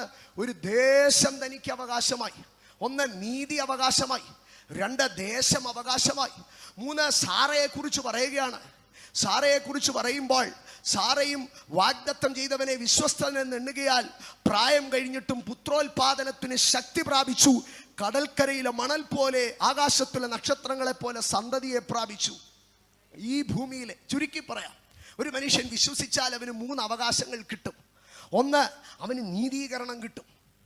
അവൻ്റെ പാപങ്ങളൊക്കെയും കഴുകപ്പെടും. അവൻ നീതിമാനാക്കപ്പെടും, ശിക്ഷാവധിയിൽ നിന്ന് രക്ഷിക്കപ്പെടും. രണ്ടാമത്, ദൈവം ശില്പിയായി നിർമ്മിച്ചതും അടിസ്ഥാനങ്ങളുള്ളതുമായ ഒരു നഗരം അവൻ അവകാശമായി കിട്ടും. 3, ഈ ഭൂമിയിൽ അവൻ്റെ ബലഹീനതയിൽ ദൈവം ശക്തി നൽകി അവന് തലമുറകളെയും തലമുറകളുടെ അനുഗ്രഹങ്ങളെയും ദൈവം നൽകും. ഇതാണ് വിശ്വസിക്കുന്നവനുള്ള 3 അനുഗ്രഹങ്ങൾ. 1, അവൻ്റെ ആത്മാവിൻ്റെ രക്ഷ. 2, അവൻ്റെ നിത്യത. 3, ഈ ഭൂമിയിലുള്ള സകല അനുഗ്രഹങ്ങളും. ഇന്ന് രാത്രി ഇവിടെ പരമാർത്ഥമായി ദൈവത്തെ വിശ്വസിച്ച ഓരോ ഭക്തന്റെ അടുക്കൽ നിങ്ങൾ വിളിച്ച് രഹസ്യമായിട്ട് ചോദിച്ചാലും ഈ 3 ഉറപ്പ് ഇതിനകത്തിരിക്കുന്ന ഓരോ ഭക്തനും ഉണ്ട്. എന്താണ് ഉറപ്പ്? എൻ്റെ യേശുവിൻ്റെ രക്തത്താൽ എൻ്റെ പാപങ്ങൾ മോചിക്കപ്പെട്ടു, ഞാനൊരു നീതിമാനായി. 2, ഇവിടെ ഞാനൊരു അന്യനും പരദേശിയുമാണ്, പക്ഷെ ദൈവം ശില്പിയായി നിർമ്മിച്ചതും അടിസ്ഥാനങ്ങളുള്ളതുമായ ഒരു നഗരം എനിക്കുണ്ട്. 3, ദൈവം എൻ്റെ ബലഹീനതകളിൽ കൃപ നൽകി എനിക്ക് വേണ്ടുന്നതെല്ലാം പോറ്റി പുലർത്തി എന്നെ ഒരു നാളും കൈവിടാതെ വഴി നടത്തും. ഇതാണ് വിശ്വാസത്തിൻ്റെ 3 അവകാശങ്ങൾ. ഞാൻ അവിടുന്ന് മുമ്പോട്ട് പോവുകയാണ്. ഇങ്ങനെ വിശ്വസിക്കുന്നവർ എന്ത് ചെയ്യണമെന്നാണ് യേശു കർത്താവ് തിരുവായി മൊഴിഞ്ഞത്? മർക്കോസ് 16:16, വിശ്വസിക്കുകയും സ്നാനമേൽക്കുകയും ചെയ്യണം. ഇന്ന് രാത്രി എന്നെ കേൾക്കുന്ന എൻ്റെ പ്രിയപ്പെട്ടവരെ, സ്നാനം ദൈവസഭയുടെ അടിസ്ഥാന സത്യമാണ്. ഒരു മനുഷ്യൻ ക്രിസ്തുവിനെ അനുഗമിക്കണമെങ്കിൽ അവൻ ഒന്നാമത് സ്നാനപ്പെടണം. അതുകൊണ്ടാണ് റോമാലേഖനം 6-ാം അധ്യായം 3-ാം വാക്യത്തിൽ പറഞ്ഞത്, യേശു ക്രിസ്തുവിനോട് ചേരുവാൻ, ടു ബി വിത്ത് ക്രൈസ്റ്റ്, യേശുവുമായിട്ടൊരു ബന്ധമുണ്ടാകുവാൻ, യേശുവുമായിട്ടൊരു അടുപ്പമുണ്ടാകുവാൻ എന്ത് സംഭവിക്കണം? അവൻ സ്നാനപ്പെട്ടിരിക്കണം. അപ്പോൾ ഒരു കൂട്ടർ ചിന്തിക്കും, യേശുവിനോട് ചേരുവാൻ മാത്രമാണ് സ്നാനം. ആകയാൽ സ്നാനപ്പെടുന്നതോടുകൂടി, യേശുവിനോടുകൂടി ചേരുന്നതോടുകൂടി പിന്നെ എങ്ങനെ ജീവിച്ചാലും കുഴപ്പമില്ല. ഒരിക്കലുമല്ല. അപ്പോസ്തല പ്രവർത്തികളുടെ പുസ്തകം 2-ാം അധ്യായം, യേശുവിനോട് ചേരുവാൻ മാത്രമല്ല സ്നാനം. ചിലർ ചോദിക്കും, സഭയോട് ചേരാനാണോ സ്നാനമെന്ന്. ഒത്തിരി പേര് പറയാം സഭയോട് ചേരാനൊന്നും അല്ല സ്നാനമെന്ന്. പക്ഷെ ഞാനങ്ങ് തിരുത്തി പറയാം, സഭയോട് ചേരാനും കൂടെ സ്നാനം. അതുകൊണ്ടാണ് അപ്പോസ്തല പ്രവൃത്തി 2:41, സഭയോട് ചേരാതെ എങ്ങനെയാ ക്രിസ്തുവുമായി ബന്ധമുണ്ടാകുന്നത്? ക്രിസ്തു തലയും സഭ ശരീരവുമല്ലേ. ആകയാൽ സഭയില്ലാതെ എങ്ങനെയാ ക്രിസ്തു ഉണ്ടാകുന്നത്? അവൻ തന്നെത്താൻ സഭയ്ക്ക് ഏൽപ്പിച്ചു കൊടുത്തെന്നല്ലേ പറഞ്ഞത്. ആകയാൽ ക്രിസ്തു ഒരു ഭർത്താവ് ഭാര്യയെ പോറ്റി പുലർത്തുന്നത് പോലെ സഭയെ ക്രിസ്തു പോറ്റി പുലർത്തുന്നെന്നല്ലേ പറയുന്നത്. ആകയാൽ സഭയെ വേണ്ട എന്ന് പറഞ്ഞ് ആർക്ക് ക്രിസ്തുവിനെ അനുഗമിക്കാൻ കഴിയും? നോ, അത് സാധ്യമല്ല. അതുകൊണ്ടാണ് അപ്പോസ്തല പ്രവർത്തികളുടെ പുസ്തകം 2-ാം അധ്യായത്തിലേക്ക് കടന്നു വരുമ്പോൾ അതിൻ്റെ 41-ാം വാക്യത്തിൽ പറയുകയാണ്, അവൻ്റെ വാക്ക് കൈക്കൊണ്ടവർ സ്നാനമേറ്റു. എന്നിട്ട് അടുത്തത് പറയുക, അന്ന് 3000-ഓളം പേർ അവരോട് ചേർന്നു.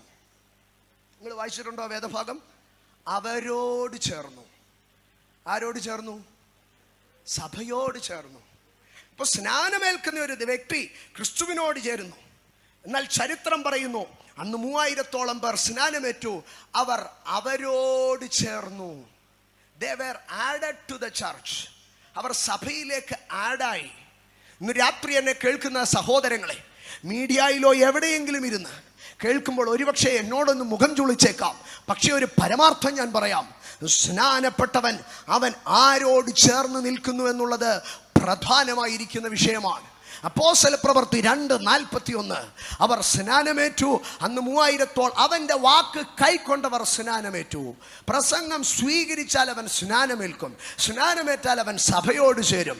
എന്നിട്ട് അടുത്തതായിട്ട് പറയുകയാണ്, എന്തിനാണ് അവരോട് ചേർന്നത്? കല്യാണം നടത്താനല്ല. എന്തിനാ അവരോട് ചേർന്നത്? ശവക്കുഴി കിട്ടാനല്ല. പിന്നെയോ, അവർ അപ്പോസ്തലന്മാരുടെ ഉപദേശം കേട്ടു, കൂട്ടായ്മ ആചരിച്ചു, അപ്പം നുറുക്കി പ്രാർത്ഥന കഴിച്ചും പോരുന്നു. ദൈവസഭയ്ക്കകത്തുള്ളതായിട്ടുള്ള സ്തോത്രം 4 കാര്യങ്ങളെ പറയുകയാണ്. 1, ഒരു ഉപദേശമുണ്ട് സഭയ്ക്കകത്ത്. 2, ഒരു കൂട്ടായ്മയുണ്ട് സഭയ്ക്കകത്ത്. 3, കർത്താവിൻ്റെ കാൽവറിയെ അനുസ്മരിക്കുന്ന ഒരു തിരുമേശ അപ്പം നുറുക്കുണ്ട്. 4, സഭയ്ക്ക് ഒരു പ്രാർത്ഥനയുണ്ട്. ഈ 4 കാര്യങ്ങൾ ഇഴചേരുമ്പോഴാകുന്നു ഒരു സഭയായി തീരുന്നത്. പ്രാർത്ഥനയില്ലെങ്കിൽ അത് സഭയല്ല, അപ്പം നുറുക്കില്ലെങ്കിൽ അത് സഭയല്ല, കൂട്ടായ്മ ഇല്ലെങ്കിൽ അത് സഭയല്ല, ഉപദേശമില്ലെങ്കിൽ അത് സഭയല്ല. ഇങ്ങനെ 4 കാര്യങ്ങൾ സംയോജിക്കുമ്പോൾ അവിടെ സഭ രൂപീകരിക്കപ്പെടുകയാണ്. ആ സഭയോട് സ്നാനമേൽക്കുന്നവൻ ചേരുന്നു എന്നാണ് പറയുന്നത്. ഇന്ന് രാത്രി എന്നെ കേൾക്കുന്ന എൻ്റെ സഹോദരങ്ങളെ, നോഹ പെട്ടകത്തിൽ നിന്നിറങ്ങിയിട്ട് ആദ്യം ചെയ്തത് എന്താണെന്നറിയാമോ? നോഹ കല്ലുകളെ പെറുക്കിക്കൂട്ടി വെച്ചൊരു യാഗപീഠം പണിത് ശുദ്ധിയുള്ള മൃഗങ്ങളെ, പക്ഷികളെ എടുത്ത് ദൈവത്തിന് യാഗം കഴിച്ചു. എന്താ കാരണം? നോഹ 1 വർഷം കൊണ്ട് തിരിച്ചറിഞ്ഞൊരു സത്യമുണ്ട്: ദൈവം പറഞ്ഞതുപോലെ ചെയ്യോ. 1 വർഷം കൊണ്ട് നോഹ തിരിച്ചറിഞ്ഞൊരു സത്യമുണ്ട്: ദൈവം പറഞ്ഞതുപോലെ ചെയ്യോ. ഇന്ന് രാത്രി എന്നെ കേൾക്കുന്ന ദൈവമൈതലേ, പാപത്തിനൊരു ശിക്ഷയുണ്ടെന്ന് ദൈവം പറഞ്ഞാൽ അത് സത്യമാണ്. അപ്പോൾ തന്നെ സ്നാനത്തിൽ കൂടെ, വിശ്വാസത്തിൽ കൂടെ പാപത്തിൽ നിന്നൊരു മോചനമുണ്ടെന്ന് യേശു പറഞ്ഞാൽ അതും സത്യമാണ്. വിശ്വാസത്താൽ നീതീകരിക്കപ്പെട്ടാൽ നമുക്ക് ദൈവത്തോട് സമാധാനമുണ്ട്. നീതീകരണത്തിന് എന്താണ് ഒരു വഴി? വിശ്വാസം മാത്രം മതി നീതീകരണത്തിന്. എന്താണ് വിശ്വസിക്കേണ്ടത്? എൻ്റെ പാപങ്ങളുടെ പരിഹാരത്തിനായി കന്യാസുതനായ യേശു ക്രിസ്തു 33 തിരുവയസ്സിൽ 2 കള്ളന്മാരുടെ നടുവിൽ കാൽവറിയുടെ ഗിരിമുകളിൽ എൻ്റെ പാപവും ശാപവും പേറി എൻ്റെ രോഗങ്ങളുടെ സൗഖ്യത്തിനായി, എൻ്റെ പ്രാണന്റെ വീണ്ടെടുപ്പിനായി അവൻ കാൽവറിയുടെ ഗിരിമുകളിൽ അകർത്തിയ യാഗമായി അർപ്പിക്കപ്പെട്ടോ. മരിച്ചടക്കം ചെയ്യപ്പെട്ട ക്രിസ്തു അരിമത്യയിലെ യോസഫിന്റെ കല്ലറയിൽ നിന്ന് 3-ാം ദിനം ഉയർത്തെഴുന്നേറ്റോ. ഇന്നും കാൽവറി, ഇന്നും സ്വർഗത്തിന്റെ ഉന്നതികളിൽ അവൻ എനിക്ക് വേണ്ടി പക്ഷവാദം ചെയ്യുന്നു. ഈ ഒരു വിശ്വാസത്തോടുകൂടെ കർത്താവ് സ്വർഗത്തിലേക്ക് കരേറിപ്പോയി.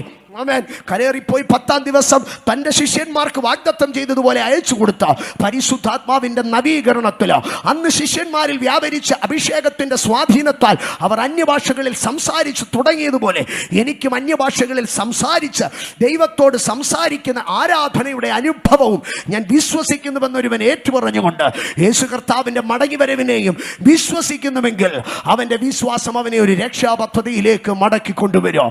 ഇന്ന് രാത്രി ഞാൻ അടുത്ത തലത്തിലേക്ക് കടക്കട്ടെ. വായിച്ച വേദഭാഗത്തിലേക്ക് ഒന്നുകൂടെ നമുക്ക് മടങ്ങിപ്പോകാം. അവിടെ പറയുകയാണ്, അവർ തങ്ങളോട് പറഞ്ഞതുപോലെ അവർ കണ്ടു. ഒരിക്കൽ കൂടെ എന്നോട് ചേർന്നൊന്ന് പറയാമോ? എൻ്റെ കർത്താവ് പറഞ്ഞതുപോലെ എൻ്റെ ജീവിതത്തിൽ ഞാൻ കാണും. എൻ്റെ കർത്താവ് പറഞ്ഞതുപോലെ എൻ്റെ ജീവിതത്തിൽ ഞാൻ കാണും. യേശു കർത്താവിനെ ക്രൂശിച്ചു. കഴിഞ്ഞ രാത്രിയൊക്കെ ക്രൂശീകരണത്തിൻ്റെ ആഴങ്ങളിലേക്ക് നിങ്ങൾ ഇറങ്ങിപ്പോയതാണ്. സ്തോത്ര. എന്നാൽ ഇന്ന് രാത്രി ക്രൂശീകരണത്തിന് അനന്തരമായ 1-2 സംഭവങ്ങളിലേക്ക് നിങ്ങളെ ഞാൻ കൊണ്ടുപോകാൻ ആഗ്രഹിക്കുകയാണ്. സ്തോത്രം. മത്തായി സുവിശേഷം 27-ാം അധ്യായം അതിൻ്റെ 62-ാം വാക്യത്തിലേക്ക് വരുമ്പോൾ, ഒരുക്കനാളിൻ്റെ പിറ്റേ ദിവസം മഹാപുരോഹിതന്മാരും പരീശന്മാരും പീലാത്തോസിന്റെ അടുക്കൽ ചെന്നുകൂടി. നിങ്ങൾ അവിടെ ഒന്ന് വായിക്കണമേ. അതിങ്ങനെയാണ് എഴുതിയിരിക്കുന്നത്: ഒരുക്കനാളിൻ്റെ പിറ്റേ ദിവസം. ഏതാണ് ഈ ഒരുക്കനാളിൻ്റെ പിറ്റേ ദിവസം? ഒരുക്കനാളിൻ്റെ പിറ്റേ ദിവസം ശബത്ത് ദിവസമാണ്. ശബത്ത് ദിവസം അവൻ പുറത്തിറങ്ങാൻ പാടില്ല. ശബത്ത് ദിവസം അവൻ സിനഗോഗിലല്ലാതെ ഒരിടത്തും പോകാൻ പാടില്ല. ഈ പറഞ്ഞ മഹാപുരോഹിതന്മാർ, ഇപ്പം മഹാപുരോഹിതന്മാർ പള്ളിക്കകത്തു നിന്ന് ഇറങ്ങി എവിടെ പോയേക്കാണെന്നറിയാമോ? റോമൻ ഗവർണറുടെ വീട്ടിൽ പോയിരിക്കുക. ശബത്തിനെ ലംഘിച്ചോ. ശിഷ്യന്മാര് ശബത്ത് നാളിൽ ഒരു കതിര് പറിച്ചതിന് പ്രശ്നം ഉണ്ടാക്കിയ പരീശന്മാരാ. സ്തോത്ര. യേശു കർത്താവ് സിനഗോഗിൽ, സ്തോത്രം, ശബത്ത് നാളിൽ കൈവരേണ്ട ഒരു മനുഷ്യനെ സൗഖ്യമാക്കിയതിന് പ്രശ്നമുണ്ടാക്കിയവരാ. യേശു കർത്താവ് നീ കിടക്കയെടുത്ത് വീട്ടിൽ പോകാൻ പറഞ്ഞതിന് പ്രശ്നം ഉണ്ടാക്കിയ പുള്ളികളാ. ഇപ്പൊ ഇവര് ശബത്തിനെ ലംഘിച്ച് എന്ത് ചെയ്യുകയാണെന്നറിയാവോ?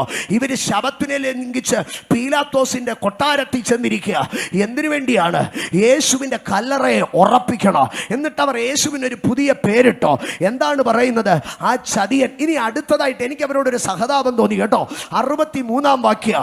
ഇസ്രായേലിന്റെ മഹാപുരോഹിതന്മാരും പരീശന്മാരും 12 ഗോത്രങ്ങളും വാഴ്ത്തി വണങ്ങുന്ന മഹാപുരോഹിതൻ അഹരോന്യ ക്രമപ്രകാരം നീളക്കുപ്പായ നിലയങ്കിയോ തലപ്പാവും നടുക്കെട്ടും വെച്ച മഹാപുരോഹിതൻ. ഈ മഹാപുരോഹിതൻ ഇപ്പോൾ ഗവർണറുടെ മുമ്പിൽ ചെന്ന് വിളിക്കുക, യജമാനനെ എന്ന് വിളിക്കുകയാണ്. സർ, അമേ, തൻ്റെ ദൈവത്തെ അല്ലാതെ ഒരുത്തനെയോ യജമാനനെ എന്ന് വിളിക്കേണ്ട ഗതികേടില്ലാത്ത മഹാപുരോഹിതൻ ഇപ്പൊ പീലാത്തോസിന്റെ മുമ്പിൽ ചെന്ന് വിളിക്കുക, സാറേ എന്താ സാറേ കാര്യം? അവിടെ ചെന്നിട്ട് മഹാപുരോഹിതന്മാരും പരീശന്മാരും ചെന്നിട്ട് പറയുക, ആ ചതിയൻ ആരാണ്? യേശു പറഞ്ഞിട്ടുണ്ട് അവൻ മരിച്ചവരിൽ നിന്ന് 3-ാം ദിവസം ഉയർത്തെഴുന്നേക്കുമെന്ന്.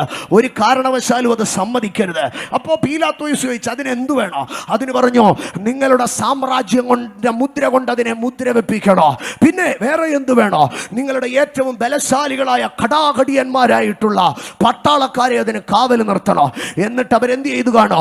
സ്തോത്ര, ഈ പീലാത്തോസ് അവരോട് പറഞ്ഞോ, നിങ്ങൾക്ക് വേണ്ടിയതൊക്കെ തരാ, നിങ്ങൾ എന്താണെന്ന് വെച്ചാൽ ചെയ്തോളാൻ. ശബത്ത് ദിവസത്തിൽ അവർ അവിടെ നിന്ന് എങ്ങോട്ട് പോയെന്നറിയാമോ? ശബത്ത് ദിവസത്തിൽ അരിമത്യയിലെ യോസഫിന്റെ കല്ലറ വരെ പോയി. കള്ളന്മാര്, നിങ്ങൾ ചിന്തിച്ചു നോക്ക്. മഹാപുരോഹിതൻ ശബത്ത് ദിവസത്തിൽ പള്ളിക്കകത്ത് നിൽക്കേണ്ടിയവനാ. അവൻ അവിടെ നിന്ന് പുറത്തിറങ്ങാൻ അനുവാദമില്ല. അവനിപ്പോ ഗവർണറുടെ വീട്ടിൽ പോയിട്ട് അവിടുന്ന് അരിമത്യയിലെ യോസഫിന്റെ കല്ലറ വരെ നടക്കുകയാ. ന്യായപ്രമാണത്തെ ലംഘിക്കുന്ന മഹാപുരോഹിതനും പരീശനോ. എന്തിനു വേണ്ടിയാ ഇവൻ പോകുന്നത്? യേശു പറഞ്ഞു 3-ാം ദിവസം ഉയർത്തെഴുന്നേൽക്കുമെന്ന്. ഒരിക്കലും അത് സമ്മതിക്കരുത്, ഒരിക്കലും അത് സമ്മതിക്കരുത്. അതിനവർ കടന്നു ചെന്നു. അവർ അരിമത്യയിലെ, ഞാൻ എൻ്റെ ഭാവനയിൽ പറയുക, അരിമത്യയിലെ യോസഫ് ഉരുട്ടി വെച്ച കല്ല് അവരെടുത്ത് മാറ്റി. എന്നിട്ട് പറഞ്ഞു, ഈ കല്ലിന് വലിപ്പം പോരാ എന്ന്.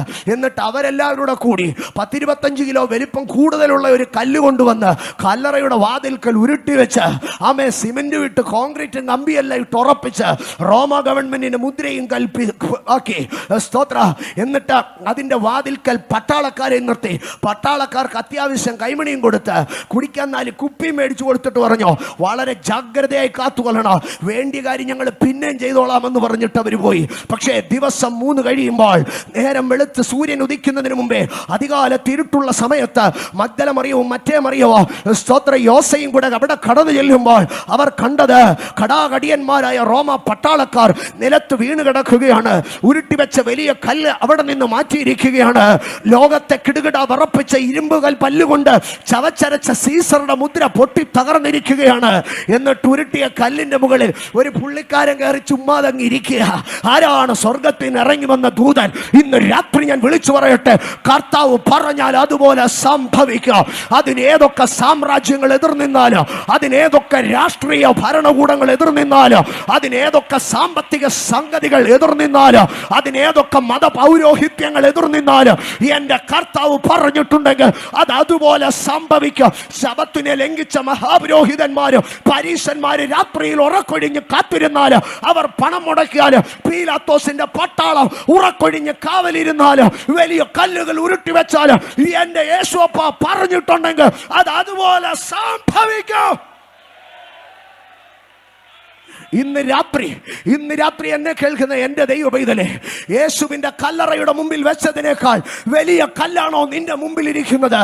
യേശുവിന്റെ കല്ലറയുടെ മുമ്പിൽ ഇരുന്ന റോമ സാമ്രാജ്യത്തിന്റെ മുദ്രയേക്കാൾ വലിയ പോരാട്ടമാണോ നിന്റെ മുമ്പിൽ നിൽക്കുന്നത്? അതിന്റെ മുമ്പിൽ നിന്ന കടാകടിയന്മാരായ മല്ലന്മാരായ പട്ടാളക്കാരെക്കാൾ വലിയവരാണോ നിന്റെ മുമ്പിൽ നിൽക്കുന്നത്? ഇല്ല. അതാണെങ്കിലും ശരി, എന്റെ കർത്താവ് പറഞ്ഞതേ സംഭവിക്കത്തുള്ളൂ.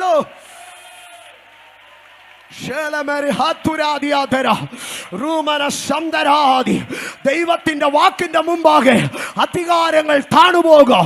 ദൈവത്തിന്റെ വാക്കിന്റെ മുൻപാകെ സാമ്പത്തിക ശക്തികൾ തകർന്നു പോകും. ദൈവത്തിന്റെ വാക്കിന്റെ ശക്തിയുടെ മുൻപാകെ സകല മാനുഷിക കൂട്ടുകെട്ടുകളോ ദൈവം പൊളിച്ചു കളയോ.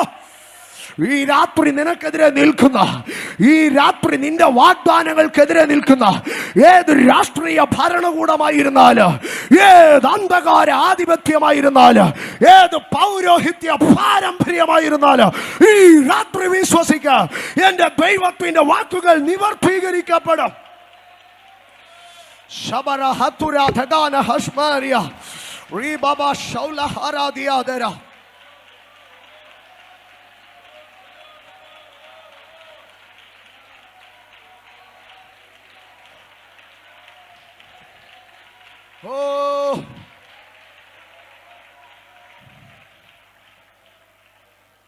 യേശു മരിച്ചപ്പോ, യേശു മരിച്ചുയർത്തെഴുന്നേറ്റപ്പോ യേശു പറഞ്ഞതുപോലെ സംഭവിച്ചു.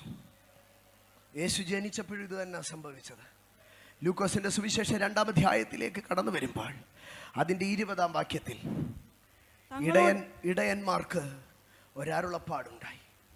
അരുളപ്പാട് കേട്ട ഇടയന്മാർ ബേത്ലഹേമിൽ ചെന്നു. അടുത്ത ഭാഗം, തങ്ങളോട് അറിയിച്ചതുപോലെ ഇടയന്മാർ കേട്ടതും കണ്ടതുമായ, കേട്ടു, ഇടയന്മാർ കണ്ടു, എല്ലാറ്റിനെയും കുറിച്ച് ദൈവത്തെ മഹത്വപ്പെടുത്തിക്കൊണ്ട്. രാത്രി എന്നെ കേൾക്കുന്ന എൻ്റെ സഹോദരങ്ങളെ, കർത്താവ് നിന്നോട് പറഞ്ഞതുപോലെ നിന്റെ കാതുകളിൽ കേൾക്കും. കർത്താവ് നിന്നോട് പറഞ്ഞതുപോലെ നിന്റെ കണ്ണുകൾ കൊണ്ട് നീ കാണും. നിന്റെ വാഗ്ദത്തങ്ങൾ വ്യർത്ഥമല്ല, നീ കേട്ട ദൂതുകൾ വ്യർത്ഥമല്ല, നിന്റെ തലമുറകളെ കുറിച്ചുള്ള വാഗ്ദത്തങ്ങൾ വ്യർത്ഥമല്ല, ദൂതുകൾ വ്യർത്ഥമല്ല. നമുക്ക് വാക്യത്തിലേക്ക് കടന്നു വരാം. ലൂക്കോസ് 22:13. അവിടെ ഇങ്ങനെയാണ് എഴുതിയിരിക്കുന്നത്: അവർ പോയി തങ്ങളോട് പറഞ്ഞതുപോലെ കണ്ടു, പെസഹ ഒരുക്കി. അവർ തങ്ങളോട് പറഞ്ഞതുപോലെ കണ്ടു. എന്താ കാര്യം?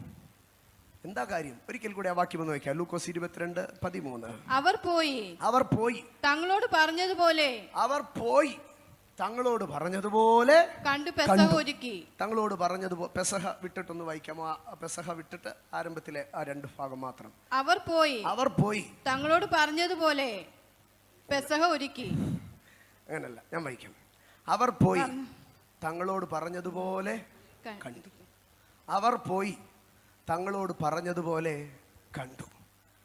തങ്ങളോട് പറഞ്ഞതുപോലെയൊക്കെ കാണണമെങ്കിൽ എന്തോ ചെയ്യണം? അവർ പോകണം, അവർ പുറപ്പെടണം. അതല്ലേ മർക്കോസ് 14 പറഞ്ഞത്? ശിഷ്യന്മാർ പുറപ്പെട്ടു. അവിടെ ഒരു പുറപ്പാടുണ്ടെങ്കിൽ മാത്രമേ കർത്താവിൻ്റെ വാഗ്ദത്വങ്ങളെ കാണാൻ കഴിയത്തുള്ളൂ. ഇത് യേശു കർത്താവ് പെസഹയ്ക്ക് വേണ്ടിയുള്ള ശാല ഒരുക്കാനാണ് വിടുന്നത്.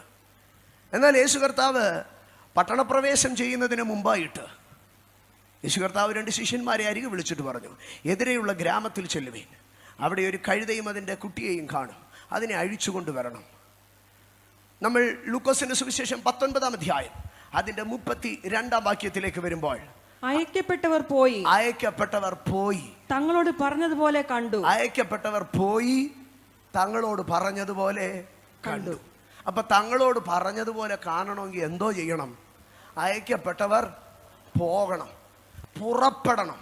എൻ്റെ സഹോദരങ്ങളെ, ഒരു പുറപ്പാടുണ്ടെങ്കിൽ മാത്രമേ വാഗ്ദത്തം കാണത്തുള്ളൂ. ഇന്ന് രാത്രി ഞാൻ ഒന്നും കൂടെ പറയട്ടെ, ഒരു പുറപ്പാടുണ്ടെങ്കിലേ വാഗ്ദത്തങ്ങൾ നിവർത്തീകരിക്കപ്പെടത്തുള്ളൂ. ഒരു പുറപ്പാടുണ്ടെങ്കിലേ വാഗ്ദത്തങ്ങൾ നിവർത്തീകരിക്കപ്പെടത്തുള്ളൂ. അതുകൊണ്ടല്ലേ ശമൂവേൽ പ്രവാചകൻ ശൗലിനെ തൻ്റെ പർവ്വതമുകളിലേക്ക് ദൈവത്തിൻ്റെ ആത്മാവ് ശമൂവേലിൻ്റെ കൂടാരത്തിലേക്ക് കൊണ്ടുവന്നു. അവിടെ യാഗം കഴിഞ്ഞു. കൈക്കുറക് കൊണ്ട് ശൗലിന് വിരുന്നും കൊടുത്തു. ശൗലും ബാല്യക്കാരനും പർവ്വതത്തിൻ്റെ അടിവാരമിറങ്ങി വരുമ്പോൾ അടിവാരത്തിൽ വെച്ച് ശൗലിനെ പിടിച്ചു നിർത്തിയിട്ട് പറഞ്ഞു: ബാല്യക്കാരൻ മുമ്പേ പോകാൻ പറയുക, എനിക്ക് നിന്നോട് ദൈവത്തിൻ്റെ അരുളപ്പാടുണ്ട് അറിയിക്കാൻ. അരുളപ്പാട് കേൾക്കാൻ തക്കവണ്ണം തിരിഞ്ഞു നിന്ന ശൗലിൻ്റെ അടുക്കൽ തൻ്റെ കയ്യിലിരുന്ന തൈലപാത്രം എടുത്തവൻ്റെ തലയിൽ കമിഴ്ത്തിയിട്ട് ശൗലിനോട് പറഞ്ഞു: ഇസ്രായേലിൻ്റെ പ്രഭുവായി നിന്റെ ദൈവം നിന്നെ അഭിഷേകം ചെയ്തിരിക്കുന്നു എന്ന് പറഞ്ഞു. എന്നിട്ട് അതിനനന്തരമായിട്ട് 2-ാം വാക്യത്തിൽ പറഞ്ഞു: ശൗൽ, ഞാൻ നിനക്ക് 3 അടയാളങ്ങളെ തരാം. വാഗ്ദത്തങ്ങളുടെ നിവർത്തീകരണം നീ കാണാൻ പോവുകയാ. ആമേൻ. നീ 3 അടയാളങ്ങളെ കാണോ. എന്താണ് നീ കാണാൻ പോകുന്നത്? ഒന്ന്, നീ യാത്ര ചെയ്യുമ്പോൾ നിന്റെ വല്യമ്മച്ചി മരിച്ച ഒരു കല്ലറയുണ്ട്. നീ ഒരു ബെന്യാമീനാണ്. നിന്റെ വല്യമ്മച്ചി റാഹേൽ മരിച്ച അടക്കം ചെയ്യപ്പെട്ട സൽസഹേലിന്റെ കല്ലറ. പക്ഷേ അവിടെ ചെല്ലുമ്പോൾ നീ 2 ആളിനെ കാണോ. അവിടെ അവർ നിനക്ക് നഷ്ടമായി പോയതൊക്കെ ഈ മടക്കിക്കൊണ്ട് വന്നുവെന്ന്, നിന്റെ കാണാതെ പോയ കഴുതകൾ മടക്കി ലഭിച്ചുവെന്ന് പറയോ. അവിടെ നിന്ന് നീ മുമ്പോട്ട് പോകുമ്പോൾ നിന്റെ പിതാക്കന്മാർ പാപം ചെയ്ത താബോറിലെ കരുവേലകത്തെ നീ കാണോ. അവിടെ 3 പേർ നിനക്ക് എതിർപ്പെടോ. അവർ നിന്നോട് കുശലം ചോദിക്കോ. ആ 3 പേരിൽ ഒരുത്തന്റെ കയ്യിൽ 3 കൊട്ട അപ്പം, ഒരുത്തന്റെ കയ്യിൽ 3 അപ്പം കാണോ, ഒരുത്തന്റെ കയ്യിൽ 3 ആട്ടിൻകുട്ടി കാണോ, ഒരുത്തന്റെ കയ്യിൽ 1 തുരുത്തി വീഞ്ഞും കാണോ. അവർ എന്ത് ചെയ്യോ? അവർ 3 അപ്പങ്ങൾ നിനക്ക് തരോ. നിന്നോട് കുശലം ചോദിക്കുക. അതിനുശേഷം നീ വീണ്ടും മുമ്പോട്ട് പോകുക. ഫെലിസ്ത്യരുടെ പട്ടാളമുള്ള ദൈവഗിരിയിൽ നീ എത്തോ. അവിടെ ദൈവത്തിന്റെ ആത്മാവ് നിന്റെ മേൽ വരോ. നീ പ്രവചിക്കാൻ തുടങ്ങോ. ബാക്കിയുള്ള കാര്യങ്ങൾ ഞാൻ പറയാം. ശൗലിന് 3 വാഗ്ദത്തങ്ങൾ നൽകി. ഒന്ന്, നിന്റെ അമ്മയുടെ വല്യമ്മച്ചിയുടെ കല്ലറയിൽ, നഷ്ടങ്ങളുടെ കല്ലറയിൽ വെച്ച് നിന്റെ നഷ്ടങ്ങൾ മടക്കി ലഭിച്ചെന്ന് പറയോ. 2, താബോറിന്റെ കരുവേലകത്തിൽ ബഥേലിലേക്ക് ആരാധിക്കാൻ പോകുന്നവൻ നിന്നോട് കുശലം ചോദിച്ച് നിനക്ക് അപ്പം തരോ. അവിടെ നിന്ന് ദൈവത്തിന്റെ ഗിരികളിൽ നീ കടന്നു ചെല്ലുമ്പോൾ അഭിഷേകത്തിന്റെ അടുത്ത തലം നിനക്ക് വെളിപ്പെട്ടു വരിക. പക്ഷെ ഇതൊക്കെ സംഭവിക്കണമെങ്കിൽ എന്ത് ചെയ്യണമെന്നറിയാമോ? അവിടെ 2-ാം വാക്യത്തിൽ പറയുകയാണ്: നീ ഇന്ന് എന്നെ പിരിഞ്ഞു പോകുമ്പോൾ ബെന്യാമീന്റെ അതിരിങ്കലെ സൽസഹിൽ റാഹേലിന്റെ കല്ലറയ്ക്കരികിൽ. ഇതൊക്കെ സംഭവിക്കണമെങ്കിൽ നീ എന്തോ ചെയ്യണം. ഇവിടെ നിന്ന് നീ ഒന്ന് ബിഗിൻ ചെയ്യണം. ഇവിടെ നിന്ന് നീ ഒന്ന് പ്രൊസീഡ് ചെയ്യണം. ഇന്ന് രാത്രി എന്നെ കേൾക്കുന്ന എൻ്റെ സഹോദരങ്ങളോട് പറയട്ടെ, അഭിഷേകമുള്ളവൻ പുറപ്പെട്ടാലേ വാഗ്ദത്തങ്ങൾ നിവർത്തീകരിക്കപ്പെടത്തുള്ളൂ. അഭിഷേകമുള്ളവൻ വീട്ടിൽ കയറിയിരുന്ന കാര്യം നടക്കത്തില്ല. നീ തന്നെ പിരിഞ്ഞു പോകുമ്പോൾ നിയോഗങ്ങളെ ഏറ്റെടുക്കാൻ ഒരുക്കമുണ്ടെങ്കിൽ, നിയോഗങ്ങൾക്കനുസരിച്ച് കാലുവെപ്പാൻ ഒരുക്കമുണ്ടെങ്കിൽ, നിയോഗങ്ങൾക്കനുസരിച്ച് മുന്നോട്ട് പോകാൻ നിനക്ക് ഒരുക്കമുണ്ടെങ്കിൽ ദൈവം നിന്നിൽ വാഗ്ദത്തങ്ങളെ നിവർത്തീകരിക്കുക. യെസ്, ഇന്ന് രാത്രികാല ഈ ക്രൂസൈഡിന്റെ സമാപന രാത്രികളോട് അടുക്കുമ്പോൾ, ഈ ക്രൂസൈഡിന്റെ ആരാധന അവസാനിക്കുമ്പോൾ ചില പുറപ്പാടുകൾക്ക് ദൈവ ചിലരെ സജ്ജരാക്കട്ടെ എന്ന് ഞാൻ ആത്മാവിൽ വിളിച്ചു പറയുകയാണ്. നിന്റെ വാഗ്ദത്തങ്ങൾ നിവർത്തീകരിക്കപ്പെടും. പക്ഷേ അതിനൊരു പുറപ്പാട് സംഭവിക്കണം. നീ ഇവിടെ നിൽക്കുമ്പോൾ നീ ഇതൊക്കെ കാണുമെന്നല്ല പറഞ്ഞത്. നീ ഇന്ന് എന്നെ പിരിഞ്ഞു പോകുമ്പോൾ ഒരു പുറപ്പാടുണ്ടെങ്കിൽ അവിടെ വാഗ്ദത്തങ്ങളുടെ നിവർത്തീകരണം ഉണ്ടാകുക. നിയോഗമുള്ളവനെ നീ പുറപ്പെട്ടേ മതിയാകത്തുള്ളൂ. എവിടെയൊക്കെ ഒരു പുറപ്പാടുണ്ടോ അവിടെയൊക്കെ നിവർത്തീകരണങ്ങൾ സംഭവിച്ചിട്ടുണ്ട്. സ്തോത്രം.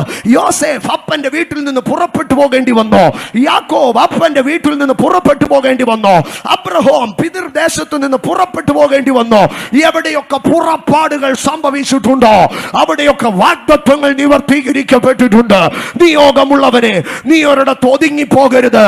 നിയോഗമുള്ളവളെ നീ ഒരിടത്ത് ഒതുങ്ങി പോകരുത്. നീ പുറപ്പെടേണ്ടത് പുറപ്പെടണം. അപ്പോഴാകുന്നു സ്തോത്ര നിനക്ക് വാഗ്ദത്തങ്ങൾ നിവർത്തീകരിക്കപ്പെടുന്നത്. അവിടെ ആ പുറപ്പാടിനെ കുറിച്ച് പറയുകയാണ്. നീ എന്നെ പിരിഞ്ഞു പോകുമ്പോൾ, നീ എന്നെ പിരിഞ്ഞു പോകുമ്പോൾ എൻ്റെ സഹോദരങ്ങളെ, അഭിഷേകത്തിൻ്റെ നിയോഗം പൂർത്തീകരിക്കപ്പെടണമെങ്കിൽ ചില ബന്ധങ്ങളെ പിരിഞ്ഞു പോകണം.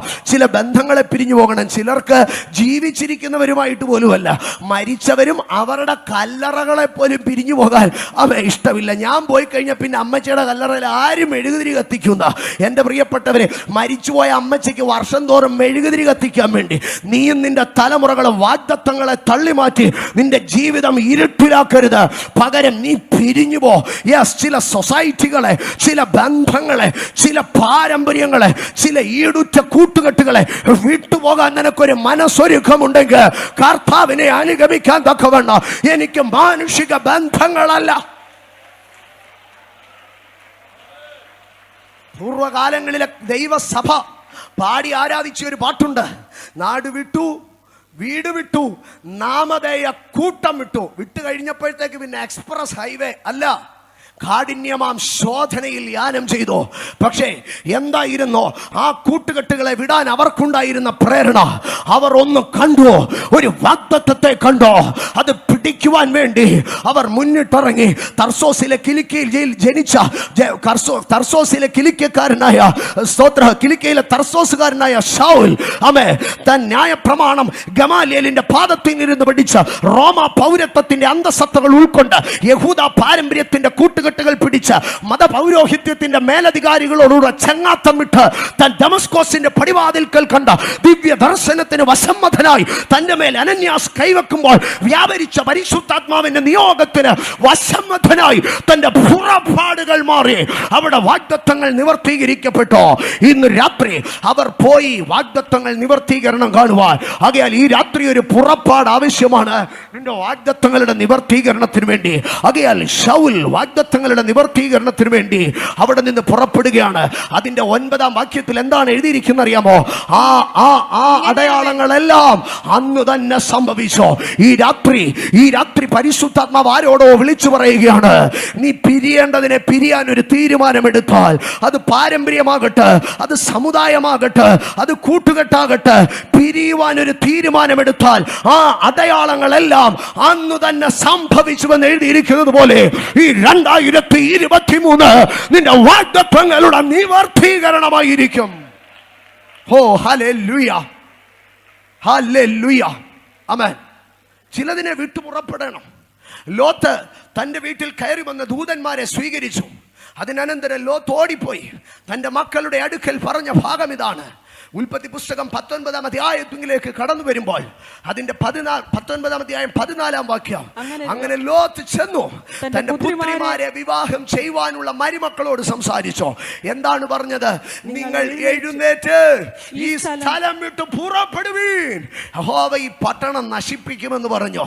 പക്ഷേ അവൻ കളി പറയുന്നെന്ന് മരുമക്കൾക്ക് തോന്നി. സ്തോത്ര.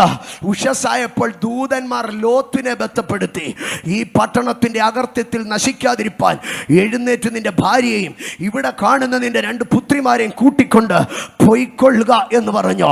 ഇന്ന് രാത്രികാലം പരിശുദ്ധാത്മാവ് നിന്നോട് നൽകുന്ന ദൂത് ഇതാണ്. വാഗ്ദത്തങ്ങളുടെ നിവർത്തീകരണം പ്രാപിക്കാൻ നീ ചിലതിനെ വിട്ടുപോകേണ്ടതുണ്ട്. ഏതാണ് ലോത്തിന്റെ അടുക്കൽ ഇപ്പൊ പറയാ വിട്ടു പൊയ്ക്കൊള്ളാൻ പറയാ. ഏതാ ലോത്ത് പറയുന്നതെന്നറിയോ? ലോത്ത് നോക്കിയപ്പോ നീരോട്ടമുള്ളതെന്ന് കണ്ട് ലോത്തിന്റെ മാനസിക താല്പര്യത്തിൽ, ലോത്തിന്റെ ഇഷ്ടത്തിൽ, ലോത്തിന്റെ സ്വന്തം താല്പര്യത്തിൽ തെരഞ്ഞെടുത്ത ചിലതിന്റെ അടുക്കൽ ദൈവത്തിന്റെ ദൂതൻ ഇപ്പൊ ഇറങ്ങി വന്നിട്ട് പറയുക, നേരം വെളുക്കുന്നിടം വരെ കാത്തു നിൽക്കാൻ പറ്റത്തില്ല, ഇപ്പൊ ഇവിടുന്ന് സ്ഥലം വിട്ടോണോ. ഇന്ന് രാത്രികാല സ്വന്തം താല്പര്യങ്ങൾ, സ്വന്തം ഡിസിഷനുകൾ, സ്വന്തം തീരുമാനങ്ങളെ വിടാൻ ഒരുക്കമുണ്ടോ? ദൈവം അതിനകത്ത് നിനക്ക് വേണ്ടി പ്രവർത്തിക്കുക. ഞാൻ അടുത്ത ഭാഗത്തിലേക്ക് കടന്നു വരാം, വേഗത്തിൽ മുമ്പോട്ട് പോകട്ടെ. ഉത്തമഗീതത്തിലേക്ക് കടന്നു വരാം. ഉത്തമഗീതങ്ങളുടെ പുസ്തകം 4-ാം അധ്യായം 8-ാം വാക്യം സുപരിചിതമായിരിക്കുന്ന വേദഭാഗമാണ്. കാന്തൻ കാന്തയെ വിളിക്കുകയാണ്, കാന്തേ ലെബാനോനെ വിട്ട് എന്നോട് കൂടെ പോരാ, ലെബാനോനെ വിട്ട് എന്നോട് കൂടെ വരിക, ലെബാനോനെ വിട്ട് എന്നോട് കൂടെ വരിക. അവിടെ വീണ്ടും ആവർത്തിച്ചു പറയുകയാണ്, കാന്തേ ലെബാനോനെ വിട്ട് എന്നോട് കൂടെ, കാന്തേ ലെബാനോനെ വിട്ട് എന്നോട് കൂടെ വരിക. എന്താണ് ലെബാനോൻ? ഇസ്രായേലിന്റെ പ്രാന്തപ്രദേശങ്ങളിൽ ഏറ്റവും ഉന്നതമായ പർവ്വതനിരയാണ് ലെബാനോൻ. എന്നിട്ട് അടുത്തതായിട്ട് പറയുകയാണ്, അമാന മുകളും ശനീർ ഹെർമോൻ കൊടുമുടികളോ സിംഹങ്ങളുടെ ഗുഹകളും പുല്ലിപ്പുലികളുടെ പർവ്വതങ്ങളും വിട്ടുപോരുക. ഇവിടെ കാന്തയുടെ അടുക്കൽ കാന്തൻ പറയുക, കാന്തേ നീ ലെബാനോനെ വിട്ടുവരിക, കാന്തേ കാന്തേ നീ അമാന മുകൾ വിട്ടുവരിക, കാന്തേ നീ ശനീർ വിട്ടുവരിക, കാന്തേ നീ ഹെർമോൻ കൊടുമുടികളെ വിട്ടുവരിക, കാന്തേ നീ ഗുഹകളുള്ള പർവ്വതങ്ങളെ, പുള്ളിപ്പുലികളുടെ ഗിരികളെ വിട്ടുവരിക. ഞാൻ ആലോചിച്ചു, ഇതെന്തിനാണ് കാന്തൻ അവളുടെ അടുക്കൽ പർവ്വതത്തിൽ നിന്ന് ഇറങ്ങി വരാൻ പറയുന്നത്? അതിനെക്കുറിച്ച് അറിയണമെങ്കിൽ 2-ാം അധ്യായത്തിന്റെ 1-ാം വാക്യത്തിലേക്ക് വരണം. 2-ാം അധ്യായത്തിന്റെ 1-ാം വാക്യത്തിൽ, ഉത്തമഗീതം 2-ാം അധ്യായം അതിന്റെ 1-ാം വാക്യത്തിൽ കാന്തൻ പറയുകയാണ്, ഞാൻ ശാരോനിലെ പനിനീർ പുഷ്പവോ താഴ്വരകളിലെ താമരപ്പൂവുമാകുന്നു. അപ്പോ കാന്തൻ കാന്തയുടെ അടുക്ക പറയാ, കൊച്ചെ ഞാൻ താഴ്വരയിലെ താമരപ്പൂവാ, നീ ഇങ്ങനെ ലെബാനോന്റെ കൊടുമുടിയിൽ ഇരുന്നാൽ നമ്മൾ തമ്മിൽ ഒരിക്കലും ചേരത്തില്ല. ഇന്ന് രാത്രി യേശു വാഗ്ദത്തങ്ങളുടെ നിവർത്തീകരണം കാണുക, യേശുവിനോട് കൂടെ ചേരുവാൻ തക്കവണ്ണ ലെബാനോന്റെ കൊടുമുടികൾ വിട്ടിട്ട് താഴ്വരകളിലെ താമരപ്പൂവിലേക്ക് ഇറങ്ങി വരണോ. ഹെർമോൻ കൊടുമുടികളെ വിട്ടിട്ട്, ലെബാനോൻ പർവ്വത ശിഖരങ്ങളെ വിട്ടിട്ട് സമനിലമാകുന്ന ശാരോനിലേക്ക് ഇറങ്ങി വരണോ. ഈ രാത്രി എത്ര പേർ വിളിച്ചു പറയോ, എനിക്ക് പാരമ്പര്യത്തിന്റെ കൊടുമുടികൾ വേണ്ട, എനിക്ക് പട്ടത്വത്തിന്റെ കൊടുമുടികൾ വേണ്ട, എനിക്ക് കുടുംബ മഹിമയുടെ കൊടുമുടികൾ വേണ്ട, എനിക്ക് ലയൺസ് ക്ലബിന്റെയും റോട്ടറി ക്ലബിന്റെയും കൊടുമുടികൾ വേണ്ട, പകരം ഞാൻ അറിയുന്ന യേശു സൗമ്യതയും താഴ്മയും ഉള്ളവനാകൊണ്ട് അവന്റെ മുഖമേറ്റ് അവനോട് കൂടെ പഠിപ്പാ ഞാൻ താഴോട്ട് ഇറങ്ങി വരികയാണ്. ഇന്ന് രാത്രി എത്ര പേർ പറയോ, ഞാൻ താഴോട്ട് ഇറങ്ങി വരാ. ഒരുപക്ഷെ നിന്റെ സൊസൈറ്റിയുടെ ആയിരിക്കാം നിന്റെ കൊടുമുടി, ഒരുപക്ഷെ നിന്റെ വിദ്യാഭ്യാസമായിരിക്കാം നിന്റെ കൊടുമുടി, ഒരുപക്ഷെ നിന്റെ പാരമ്പര്യമായിരിക്കാം നിന്റെ കൊടുമുടി, ഒരുപക്ഷെ നിന്റെ സുഹൃത്ത് ബന്ധങ്ങളായിരിക്കാം നിന്റെ കൊടുമുടി. അയ്യോ, ഞങ്ങൾ പഴയ കുടുംബക്കാരല്ലേ. കർത്താവ് പറയുക, കാന്തേ നീ ആ പഴയ കുടുംബ പാരമ്പര്യത്തിന്റെ കൊടുമുടി വിട്ടിട്ട്, നീ ആ ശനീർ പർവ്വതങ്ങളെ വിട്ടിട്ട്, നീ ആ സിംഹങ്ങളുടെ ഗുഹ വിട്ടിട്ട്, ആ പുള്ളിപ്പുലിയുടെ പർവ്വതം വിട്ടിട്ട് നീ ഇങ്ങ് താഴോട്ട് വാ. ഞാൻ ആരാണെന്നറിയാമോ? നീ ചിന്തിക്കുന്നത് പോലെ ഗുഹയ്ക്കകത്തിരിക്കുന്ന സിംഹമല്ല ഞാൻ, നീ ചിന്തിക്കുന്നത് പോലെ പർവ്വതത്തിലെ പുള്ളിപ്പുലിയല്ല ഞാൻ, താൻ താഴ്വരയിലെ താമരപ്പൂവാ. നീ ഇറങ്ങി വാ, നീ നിന്റെ പാരമ്പര്യം വിട്ട് ഇറങ്ങി വാ, നിന്റെ പ്രസ്റ്റീജ് വിട്ട് ഇറങ്ങി വാ, നിന്റെ ഈഗോ വിട്ട് നീ ഇറങ്ങി വാ, നിന്റെ കോംപ്ലക്സ് വിട്ട് നീ ഇറങ്ങി വാ, നിന്റെ മതചിന്തകൾ വിട്ട് നീ ഇറങ്ങി വാ, നിന്റെ ജാതി ചിന്തകൾ നീ വിട്ട് നീ ഇറങ്ങി വാ, നിന്റെ കുടുംബ മഹിമകൾ വിട്ട് നീ ഇറങ്ങി വാ. നീ ഇറങ്ങി വരാൻ തയ്യാറായി കഴിഞ്ഞാൽ, നീ അവിടെ നിന്ന് പുറപ്പെട്ടാൽ ഞാൻ നിന്നോടുകൂടെ ഇരിക്കുക. നീ വാഗ്ദത്തങ്ങളെ കാണുക. ഇന്ന് രാത്രി ആമേൻ കൽപ്പന അനുസരിക്കുന്നതിന്, കർത്താവിനെ രക്ഷകനായി സ്വീകരിക്കുന്നതിന് എന്താണ് നിനക്ക് തടസ്സമായിരിക്കുന്നത്? ഈ രാത്രി കർത്താവിനോട് പറ, കർത്താവേ ആ പട്ടത്വത്തിന്റെ ലബാനോൻ എനിക്ക് വേണ്ട, കർത്താവേ ആ പാരമ്പര്യത്തിന്റെ ശരീരം എനിക്ക് വേണ്ട, കർത്താവേ ആ ജാതി ചിന്തയുടെ ആ ഹെർമോൻ എനിക്ക് വേണ്ട, കർത്താവേ ആ പണമുണ്ടാക്കുന്ന സെക്യുലർ ചിന്താഗതികളുടെ ഉന്നത ഗിരികൾ എനിക്ക് വേണ്ട. നീ താഴ്വരയിലെ താമരപ്പൂവാ, ഞാൻ അങ്ങോട്ട് ഇറങ്ങി വരാ. നോക്കൂ, യേശു താഴ്വരയിലെ താമരപ്പൂവായി താഴെ നിന്ന് ഉയരത്തിൽ നിൽക്കുന്ന കാന്തയെ വിളിച്ചിട്ട് പറയുക, അധ്വാനിക്കുന്നവനും ഭാരം ചുമക്കുന്നവനുമേ എന്റെ അടുക്കലേക്ക് വാ, ഞാൻ സൗമ്യതയും താഴ്മയുമുള്ളവനാകൊണ്ട് എൻ്റെ മുഖമേറ്റ് എന്നോടുകൂടെ പഠിക്കുക. ഈ രാത്രി യേശു പറഞ്ഞോ, ഞാൻ പറഞ്ഞതുപോലെ നിങ്ങൾ കാണോ. അതിന് നിങ്ങൾ ഒരൊറ്റ കാര്യം ചെയ്താൽ മതി, വിടേണ്ടതിനെ വിട്ടിട്ട് പുറപ്പെടേണ്ടിടത്തേക്ക് പുറപ്പെടണം. നിയോഗമുള്ളവൻ പുറപ്പെട്ടോ, അന്ന് തന്നെ അടയാളങ്ങളെല്ലാം കണ്ടോ. സ്തോത്ര. പട്ടണം വിടേണ്ടവൻ, താല്പര്യങ്ങളെ വിടേണ്ടവൻ വിട്ടോ, അവൻ രക്ഷ പ്രാപിച്ചോ. സ്തോത്ര. ആമേൻ. ഉന്നത ഗിരികളെ വിടണ്ട, ചിന്താധാരകളെ വിടേണ്ടവർ വിട്ടോ, അവരുടെ ജീവിതത്തിൽ അവർ രക്ഷ പ്രാപിച്ചോ. ദൈവത്തിന്റെ വിടുതലിന്റെ പ്രക്രിയ ഏറ്റവും ഭയങ്കരവുമായി നാം കാണുന്നത് പുറപ്പാട് പുസ്തകത്തിലാണ്. പുറപ്പാട് പുസ്തകം 8-ാം അധ്യായത്തിലേക്ക് കടന്നു വരുമ്പോൾ, പുറപ്പാട് പുസ്തകം 8-ാം അധ്യായം അതിന്റെ 20-ാം വാക്യത്തിലേക്ക് വരുമ്പോൾ ദൈവം മോശയുടെ അടുക്ക പറഞ്ഞു, നീ നാളെ ഏറ്റവും രാവിലെ എഴുന്നേക്കണോ, നീ രാത്രി നേരത്തെ വേണേ കിടന്നോ, പക്ഷെ നാളെ നേരം വെളുക്കുന്നതിന് മുമ്പേ എഴുന്നേക്കണം. എഴുന്നേറ്റിട്ട് നീ ഫറവോന്റെ അടുക്ക പോണോ. അപ്പൊ മോശ ചോദിച്ചു, ഞാൻ വെളുപ്പം കാലത്ത് കൊട്ടാരത്തിൽ കയറി പോകാനോ? നീ കൊട്ടാരത്തിൽ പോണ്ട, നീ ആ വെള്ളത്തിന്റെ തീരത്ത് പോയി നിൽക്കണോ. നാളെ അധികാലത്ത് ഫറവോൻ അവൻ വെള്ളത്തിൽ കുളിക്കാൻ വരോ. അവന് പ്രത്യേക ഒരു ദിവസമാണ് നാളെ. അവൻ സൂര്യൻ ഉദിക്കുന്നതിന് മുമ്പേ വെള്ളത്തിൽ വന്ന് കുളിച്ചിട്ട് അവന് ചില പരിപാടികളുണ്ട്. സ്തോത്രം. ഞാനതിനെ വിശദീകരിക്കുന്നില്ല, മനസ്സിലാകുന്നവർക്കായി ഞാൻ ദൈവത്തെ സ്തുതിക്കുന്നു. അപ്പം നീ സൂര്യോദയത്തിന് മുമ്പേ ആറ്റുതീരത്ത് പോയി നിൽക്കണം. അവൻ വരും, നൈൽ നദിയിൽ വരോ. നൈലവന്റെ ദേവതയാ. അപ്പൊ സൂര്യോദയത്തിന് മുമ്പേ അവൻ നൈലിൽ കുളിക്കാൻ വരോ, അവൻ കുളിച്ച് തൊഴാൻ വരോ. ആ സമയത്ത് നീ എന്ത് ചെയ്യണോ? നീ അവിടെ പോയി നിൽക്കണോ. അപ്പൊ നീ അവന്റെ അടുക്കൽ പറയണോ, എന്റെ ജനത്തെ ആരാധിപ്പാൻ തക്കവണ്ണോ നീ വിട്ടയക്കണോ. മോശ അധികാലത്ത് എഴുന്നേറ്റ് വെള്ളത്തിന്റെ തീരത്ത് നിന്നോ. വെള്ളത്തിൽ രാവിലെ കുളിക്കുവാൻ വേണ്ടി ഫറവോൻ നദീതീരത്ത് ഇറങ്ങി വരുമ്പോൾ മോശ ഫറവോനെ നോക്കിയിട്ട് പറഞ്ഞോ, എന്റെ ദൈവം പറഞ്ഞോ തന്റെ ജനത്തെ പുറപ്പെടുവിക്കണമെന്ന് പറഞ്ഞോ. ഫറവോന് കേട്ടിട്ട് ആകെ അങ്ങ് ആശങ്കയായി. ഫറവോൻ ചോദിച്ചു, 25-ാം വാക്യം, നിങ്ങൾ എന്തിനാ ഇങ്ങനെ പ്രശ്നം ഉണ്ടാക്കുന്നേ? ആരാധിക്കാനാണ് ഞങ്ങളുടെ നമുക്ക് ഇവിടെ തന്നെ എന്തോ വേണേലും നിങ്ങൾ അങ്ങ് ആരാധിച്ചോ, നിങ്ങൾ എങ്ങനെ വേണേലും ഇതിനകത്ത് നിന്ന് അങ്ങ് ആരാധിച്ചോ.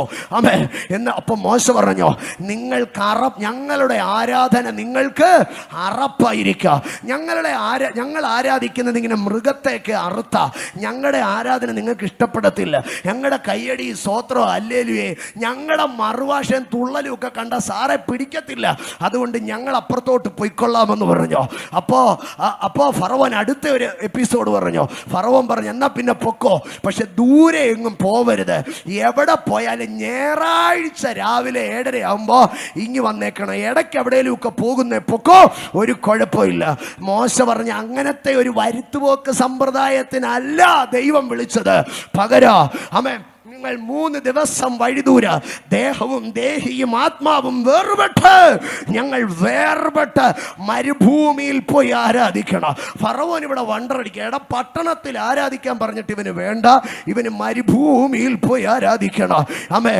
അപ്പോ മോശ മനസ്സിനകത്ത് പറഞ്ഞു, ദൈവത്തിന്റെ വാഗ്ദത്തം കാണണമെങ്കിൽ വീട്ടിലിരുന്ന് ആരാധിച്ചിട്ട് കാര്യമില്ല, പോയി ആരാധിച്ചാലേ കാര്യമുള്ളൂ.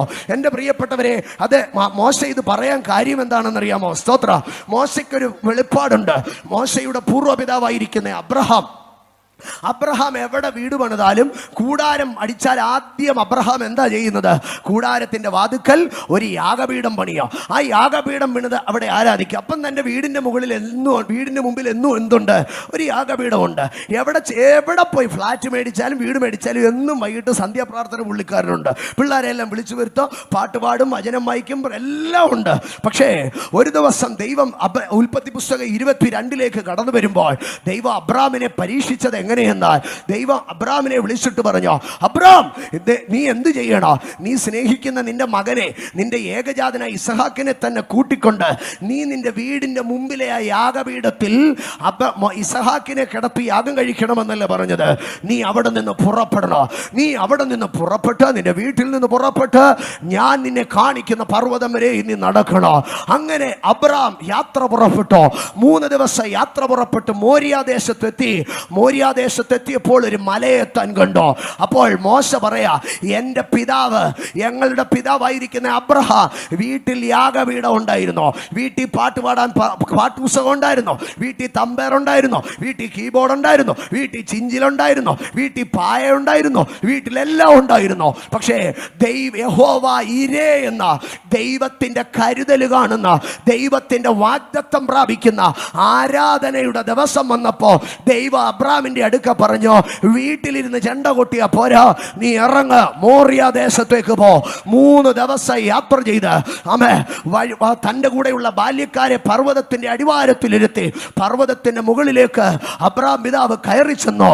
അവിടെ ആ പോകുന്ന വഴി മൊത്തം മകൻ ഇങ്ങനെ ചോദിച്ചോ, അപ്പാ, നമ്മുടെ വീട്ടിൽ യാഗപീഠമുണ്ട്, അപ്പൻ എന്നും അവിടെ ഇരുന്ന് പ്രാർത്ഥിക്കുന്നത്, ഇന്നെന്തിനാ അപ്പൻ ഇത്രയും ദൂരെ യാത്ര ചെയ്തു പോകുന്നത്?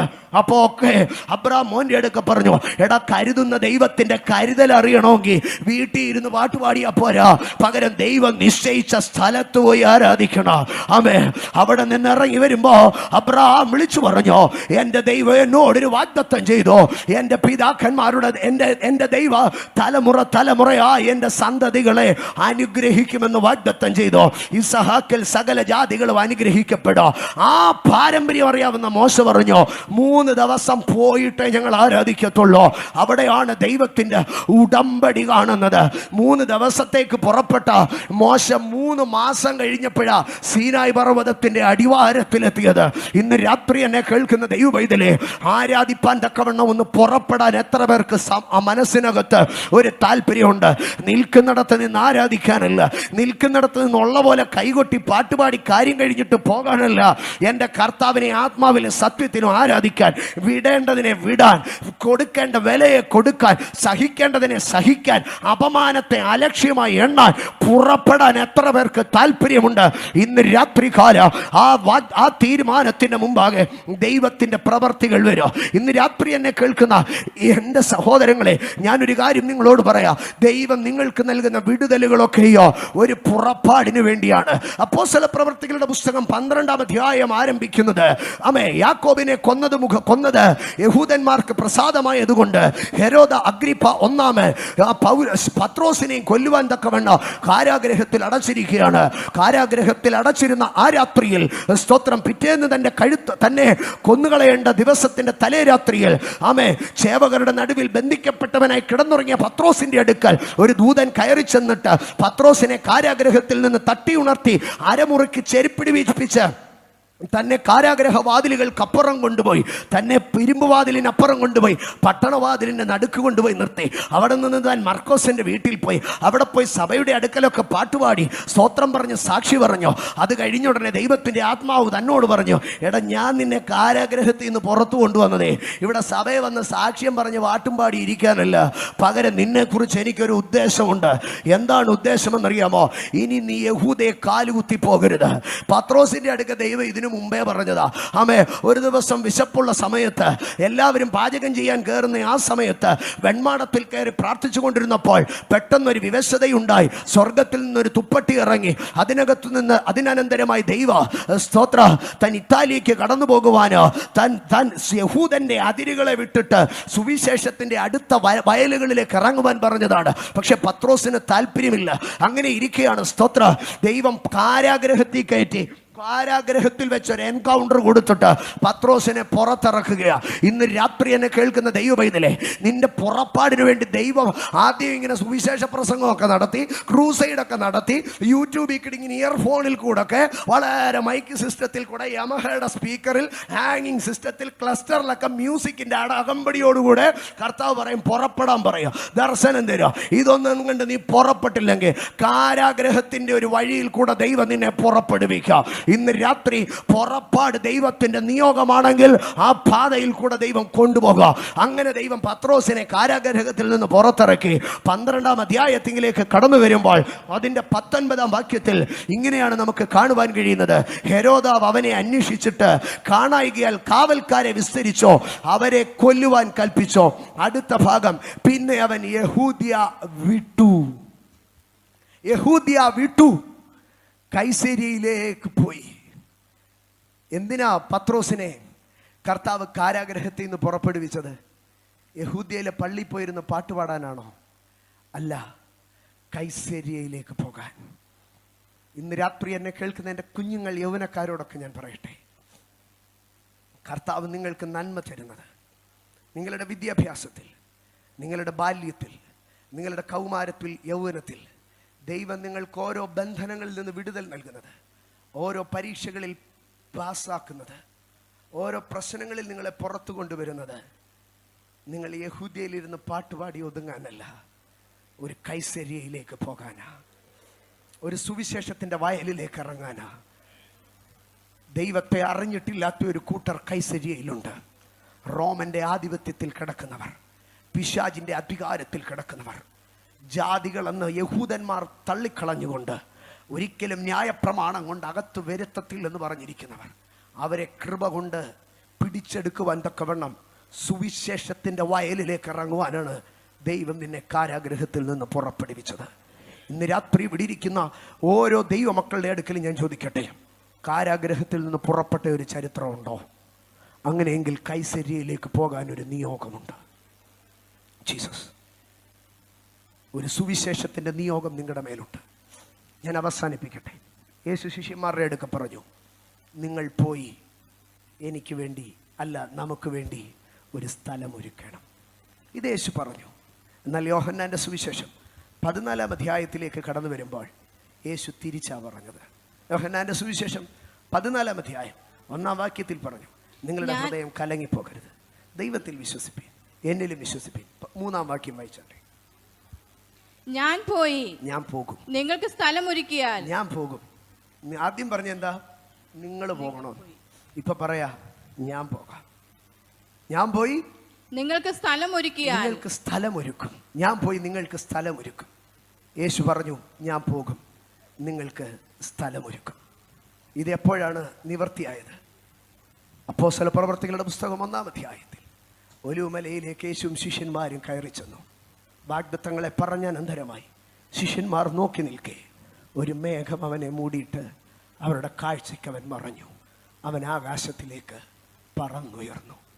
ശിഷ്യന്മാർ ആകാശത്തിലേക്ക് നോക്കി നിൽക്കുമ്പോൾ ദൂതന്മാർ ഇറങ്ങി വന്ന് ചോദിച്ചു, ഗലീല പുരുഷന്മാരെ, നിങ്ങളിങ്ങനെ ആകാശത്തേക്ക് നോക്കി നിൽക്കുന്നത്, നിങ്ങളെ വിട്ട് സ്വർഗാരോഹണം ചെയ്ത യേശു കർത്താവ് മടങ്ങി വരും. മടങ്ങി വരുമ്പോൾ എന്ത് സംഭവിക്കും? നിങ്ങളും അവനെ എതിരേൽപ്പാൻ തക്കവണ്ണം ആകാശങ്ങളിലേക്ക് ഉയർത്തപ്പെടും. നിങ്ങൾ ഈ ഭൂമി വിട്ടു പോകും. എല്ലാ കാലവും നിങ്ങൾ ഈ ഭൂമിയിൽ ജീവിക്കുമെന്ന് കരുതരുത്. ഈ ലോകത്തിൽ നിങ്ങളുടെ ജീവകാലം തീരും. ഈ ലോകത്തിൽ നിങ്ങൾക്ക് ഓട്ടമുണ്ട്. പക്ഷേ ഈ ഓട്ടം തീർന്നിട്ട് നിങ്ങൾ എന്ത് ചെയ്യും? കർത്താവ് താൻ ഗംഭീരനാദത്തോടും പ്രധാന ദൂതൻ്റെ ശബ്ദത്തോടും ദൈവത്തിൻ്റെ കാഹളത്തോടും കൂടെ സ്വർഗത്തിൽ നിന്ന് ഇറങ്ങി വരുന്ന ആ ദിവസത്തിൽ നിങ്ങൾ കൂടാരമായ ഈ ഭൗമഭവനത്തെ വിട്ടുകളഞ്ഞിട്ട് കൈപ്പണിയല്ലാത്ത ദൈവത്തിൻ്റെ ദാനമായ കെട്ടിടത്തിങ്കിലേക്ക് നിങ്ങൾ പോകും. അവിടെ നിങ്ങൾ പോകുമ്പോഴേ എന്തറിയത്തുള്ളൂ? ആമേൻ, നിങ്ങൾ ആരായിരുന്നുവെന്ന്, നിങ്ങളുടെ ദൈവം നിങ്ങൾക്ക് എന്തായിരുന്നു കരുതിയിരുന്നതെന്ന് നിങ്ങൾ അറിയും. വിശുദ്ധ പൗലോസ് തിമോഥെയോസിന്റെ ലേഖനം എഴുതുമ്പോൾ 2-ാം അധ്യായം 2-ാം ലേഖനം 4-ാം അധ്യായത്തിൽ പറഞ്ഞു, ഇപ്പോൾ തന്നെ ഞാൻ പാനീയാഗമായി ഒഴിക്കപ്പെട്ടിരിക്കുന്നു, യാഗത്തിൻ്റെ അവസാന ഭാഗമാണ്. പാനീയാഗം ഒരു പ്രത്യേക യാഗമല്ല, ഒരു യാഗത്തിൻ്റെ സമാപന പാർട്ടാണ് പാനീയാഗം. ഇപ്പോൾ തന്നെ ഞാൻ പാനീയാഗമായി ഒഴിക്കപ്പെടുന്നു എന്ന് പറഞ്ഞാൽ ശുശ്രൂഷ അവസാനിക്കുകയാണ്. എന്നിട്ട് അടുത്തതായിട്ട് പറയുകയാണ്, ഞാൻ നല്ല പോർ പൊരുതു, ഓട്ടം തികച്ചു, വിശ്വാസം കാത്തു, ഇനി ഞാൻ പോവാ. എങ്ങോട്ട് പോവുക? ഞാൻ എൻ്റെ നിത്യതയിലേക്ക് പോവുക, എൻ്റെ വിശ്രാമത്തിലേക്ക് പോവുക. അവിടെ ചെന്ന് നിനക്കാരുണ്ട്? നീതിയുള്ള ന്യായാധിപതിയായ കർത്താവ് ദമസ്കോസിൻ്റെ പടിവാതിൽക്കൽ വെച്ച് സൂര്യനെ കവിയുന്ന വെളിച്ചത്താൽ എന്നെ ചുറ്റിമിന്നി എന്നെ പേർ ചൊല്ലി വിളിച്ച് ഈ മാർഗത്തിലേക്ക് കൊണ്ടുവന്ന് ശുശ്രൂഷയും നിയോഗവും ഇത്രത്തോളം എന്നെ കൊണ്ടുവന്ന കർത്താവ് അവിടെയുണ്ട്. ആ കർത്താവിൻ്റെ അടുക്കലേക്ക് ഞാൻ പോവുകയാണ്. അവിടോട്ട് ഞാൻ ചെല്ലുമ്പോൾ 1000 ദൂതന്മാരോടുകൂടെ ചേർന്ന് യേശു മിശിഹ ആ സ്വർഗവിഹായസിൽ നിൽക്കുകയാ. ഞാൻ അവിടേക്ക് ചെല്ലും. അവിടേക്ക് ചെല്ലുമ്പോൾ അവൻ എൻ്റെ മേൽ കിരീടങ്ങളെ എൻ്റെ മേൽ വയ്ക്കുക. ഞാൻ പോവുക, ഈ ഭൗമഗേഹം വിട്ട് ഞാൻ പോവുക. ഞാൻ പോവുക, ഈ കൂടാരം വിട്ടിട്ട് ഞാൻ പോവുക. ഈ ലോകത്തിലെ താൽക്കാലികമായിട്ടുള്ളതെല്ലാം വിട്ടിട്ട് ഞാൻ പോവുക. എന്നോട് കർത്താവ് പറഞ്ഞത് ഈ ലോകത്തിലെ കാറും വീടും ഒന്നുമല്ല, ഈ ലോകത്തിലെ സമ്പത്ത് സുഖമൊന്നുമല്ല, അതൊന്നും കണ്ടിട്ടല്ലെന്നേ ഞാൻ കർത്താവിനെ അനുഗമിച്ചത്. പകരം കർത്താവ് എന്നോട് പറഞ്ഞത് ദൈവശില്പിയായി നിർമ്മിച്ചത് അടിസ്ഥാനങ്ങളുള്ളതുമായ ഒരു നഗരം, ഇളകുന്ന ഒരു രാജ്യത്വത്തെ കുറിച്ചല്ല, ഇളകാത്ത ഒരു രാജ്യത്വത്തെ കുറിച്ചാ. അമ്മേ, ഞാൻ അവിടേക്ക് പോവുക. ഞാൻ പോവുക. അമ്മേ, അവിടോട്ട് നീ പോകാൻ ഇത്ര വെമ്പൽപ്പെടുന്ന എന്താ? അവിടെ ചെന്നാലേ എൻ്റെ കർത്താവ് എനിക്ക് വേണ്ടി ഒരുക്കിയതൊക്കെ കാണാൻ പറ്റത്തുള്ളൂ. എൻ്റെ യേശുപ്പ എന്നോട് പറഞ്ഞിട്ടുണ്ട്, എനിക്ക് ശുശ്രൂഷ ചെയ്യുന്നവൻ എന്നെ അനുഗമിക്കട്ടെ, ഞാൻ ഇരിക്കുന്നിടത്ത് എൻ്റെ ശുശ്രൂഷക്കാരനും ഇരിക്കുമെന്ന്. എനിക്ക് എൻ്റെ യേശുപ്പയുടെ കൂടി ഇരിക്കണ്ടായോ? അതിന് ഞാൻ ഇവിടെ ഇരുന്നാൽ പറ്റത്തില്ല. ഇവിടെ ഞാൻ ജീവിക്കുമ്പോഴൊക്കെ ശരീരം വിട്ട് കർത്താവിനോടകന്ന പരദേശിയാണെന്ന് എനിക്കറിയാം. പക്ഷെ അവിടെ ചെന്നാൽ എൻ്റെ പൗരത്വ സ്വർഗത്തിലാ. ഞാൻ അവിടെ ചെന്നാൽ പിന്നെ അവിടുത്തെ സിറ്റിസൺ ആണെന്നേ. ഞാൻ അവിടെ ചെന്നാൽ പിന്നെ അവിടുത്തെ സ്വന്തം ആളാണെന്നേ. ആമേ, ഇവിടെ ഞാനൊരു പരദേശിയെ, സ്വന്തമായിട്ട് എനിക്ക് ഒന്നുമില്ല. പക്ഷെ അവിടെ ചെന്നാൽ അവിടെ ഒരു കൊട്ടാരം തുറന്നിട്ട് എൻ്റെ യേശുപ്പ എന്നോട് പറയും, മോനെ, ഞാൻ നിനക്ക് വേണ്ടി പണിതതാണ് ഇത്, നീ ഇവിടെ കയറി താമസിച്ചോളാം പറയാ.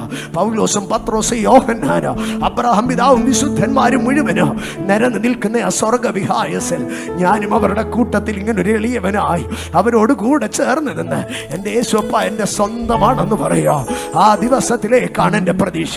ആ വാഗ്ദത്തം നിറവേറണമെങ്കിൽ ഞാൻ ഇവിടെ നിന്ന് നടന്നാൽ പറ്റത്തില്ല, അതിന് ഞാൻ പറന്നു പോയാലേ പറ്റൂ. അമ്മേ, ഇന്ന് രാത്രി എത്ര പേർ അത് ഏറ്റുപറയുന്നു? ലോകേ, എനിക്കൊരു ഓട്ടമുണ്ട്, പക്ഷേ ഞാൻ ഓടി എൻ്റെ ജീവിതം തീരത്തില്ല. ഒരു ഫ്ലൈറ്റ് റൺവേയിൽ കൂടെ മുരണ്ട് നീങ്ങോ, അതിനുശേഷം അതിൻ്റെ വീലുകൾ ഒരു കാറിന്റെ വേഗതയിൽ പായോ, അതിനുശേഷം ഒരു തീവണ്ടിയേക്കാൾ വേഗത്തിൽ അത് ഉരുണ്ടുകൊണ്ടിരിക്കോ, അതിന്റെ മുമ്പാകെ പൊടിപടലങ്ങൾ പറക്കോ. പക്ഷേ ചുറെ സമയം കഴിയുമ്പോൾ ആ വിമാനത്തിന്റെ വേഗത ഭൂമിയുടെ പരപ്പിൽ നിന്ന് ആകാശത്തിലേക്ക് പറന്നു പോകുന്നത് കാണും. അതുപോലെ ഞാനും ആ പ്രതീക്ഷയുള്ളവർ ഒന്ന് എഴുന്നേറ്റ് നിന്നേ.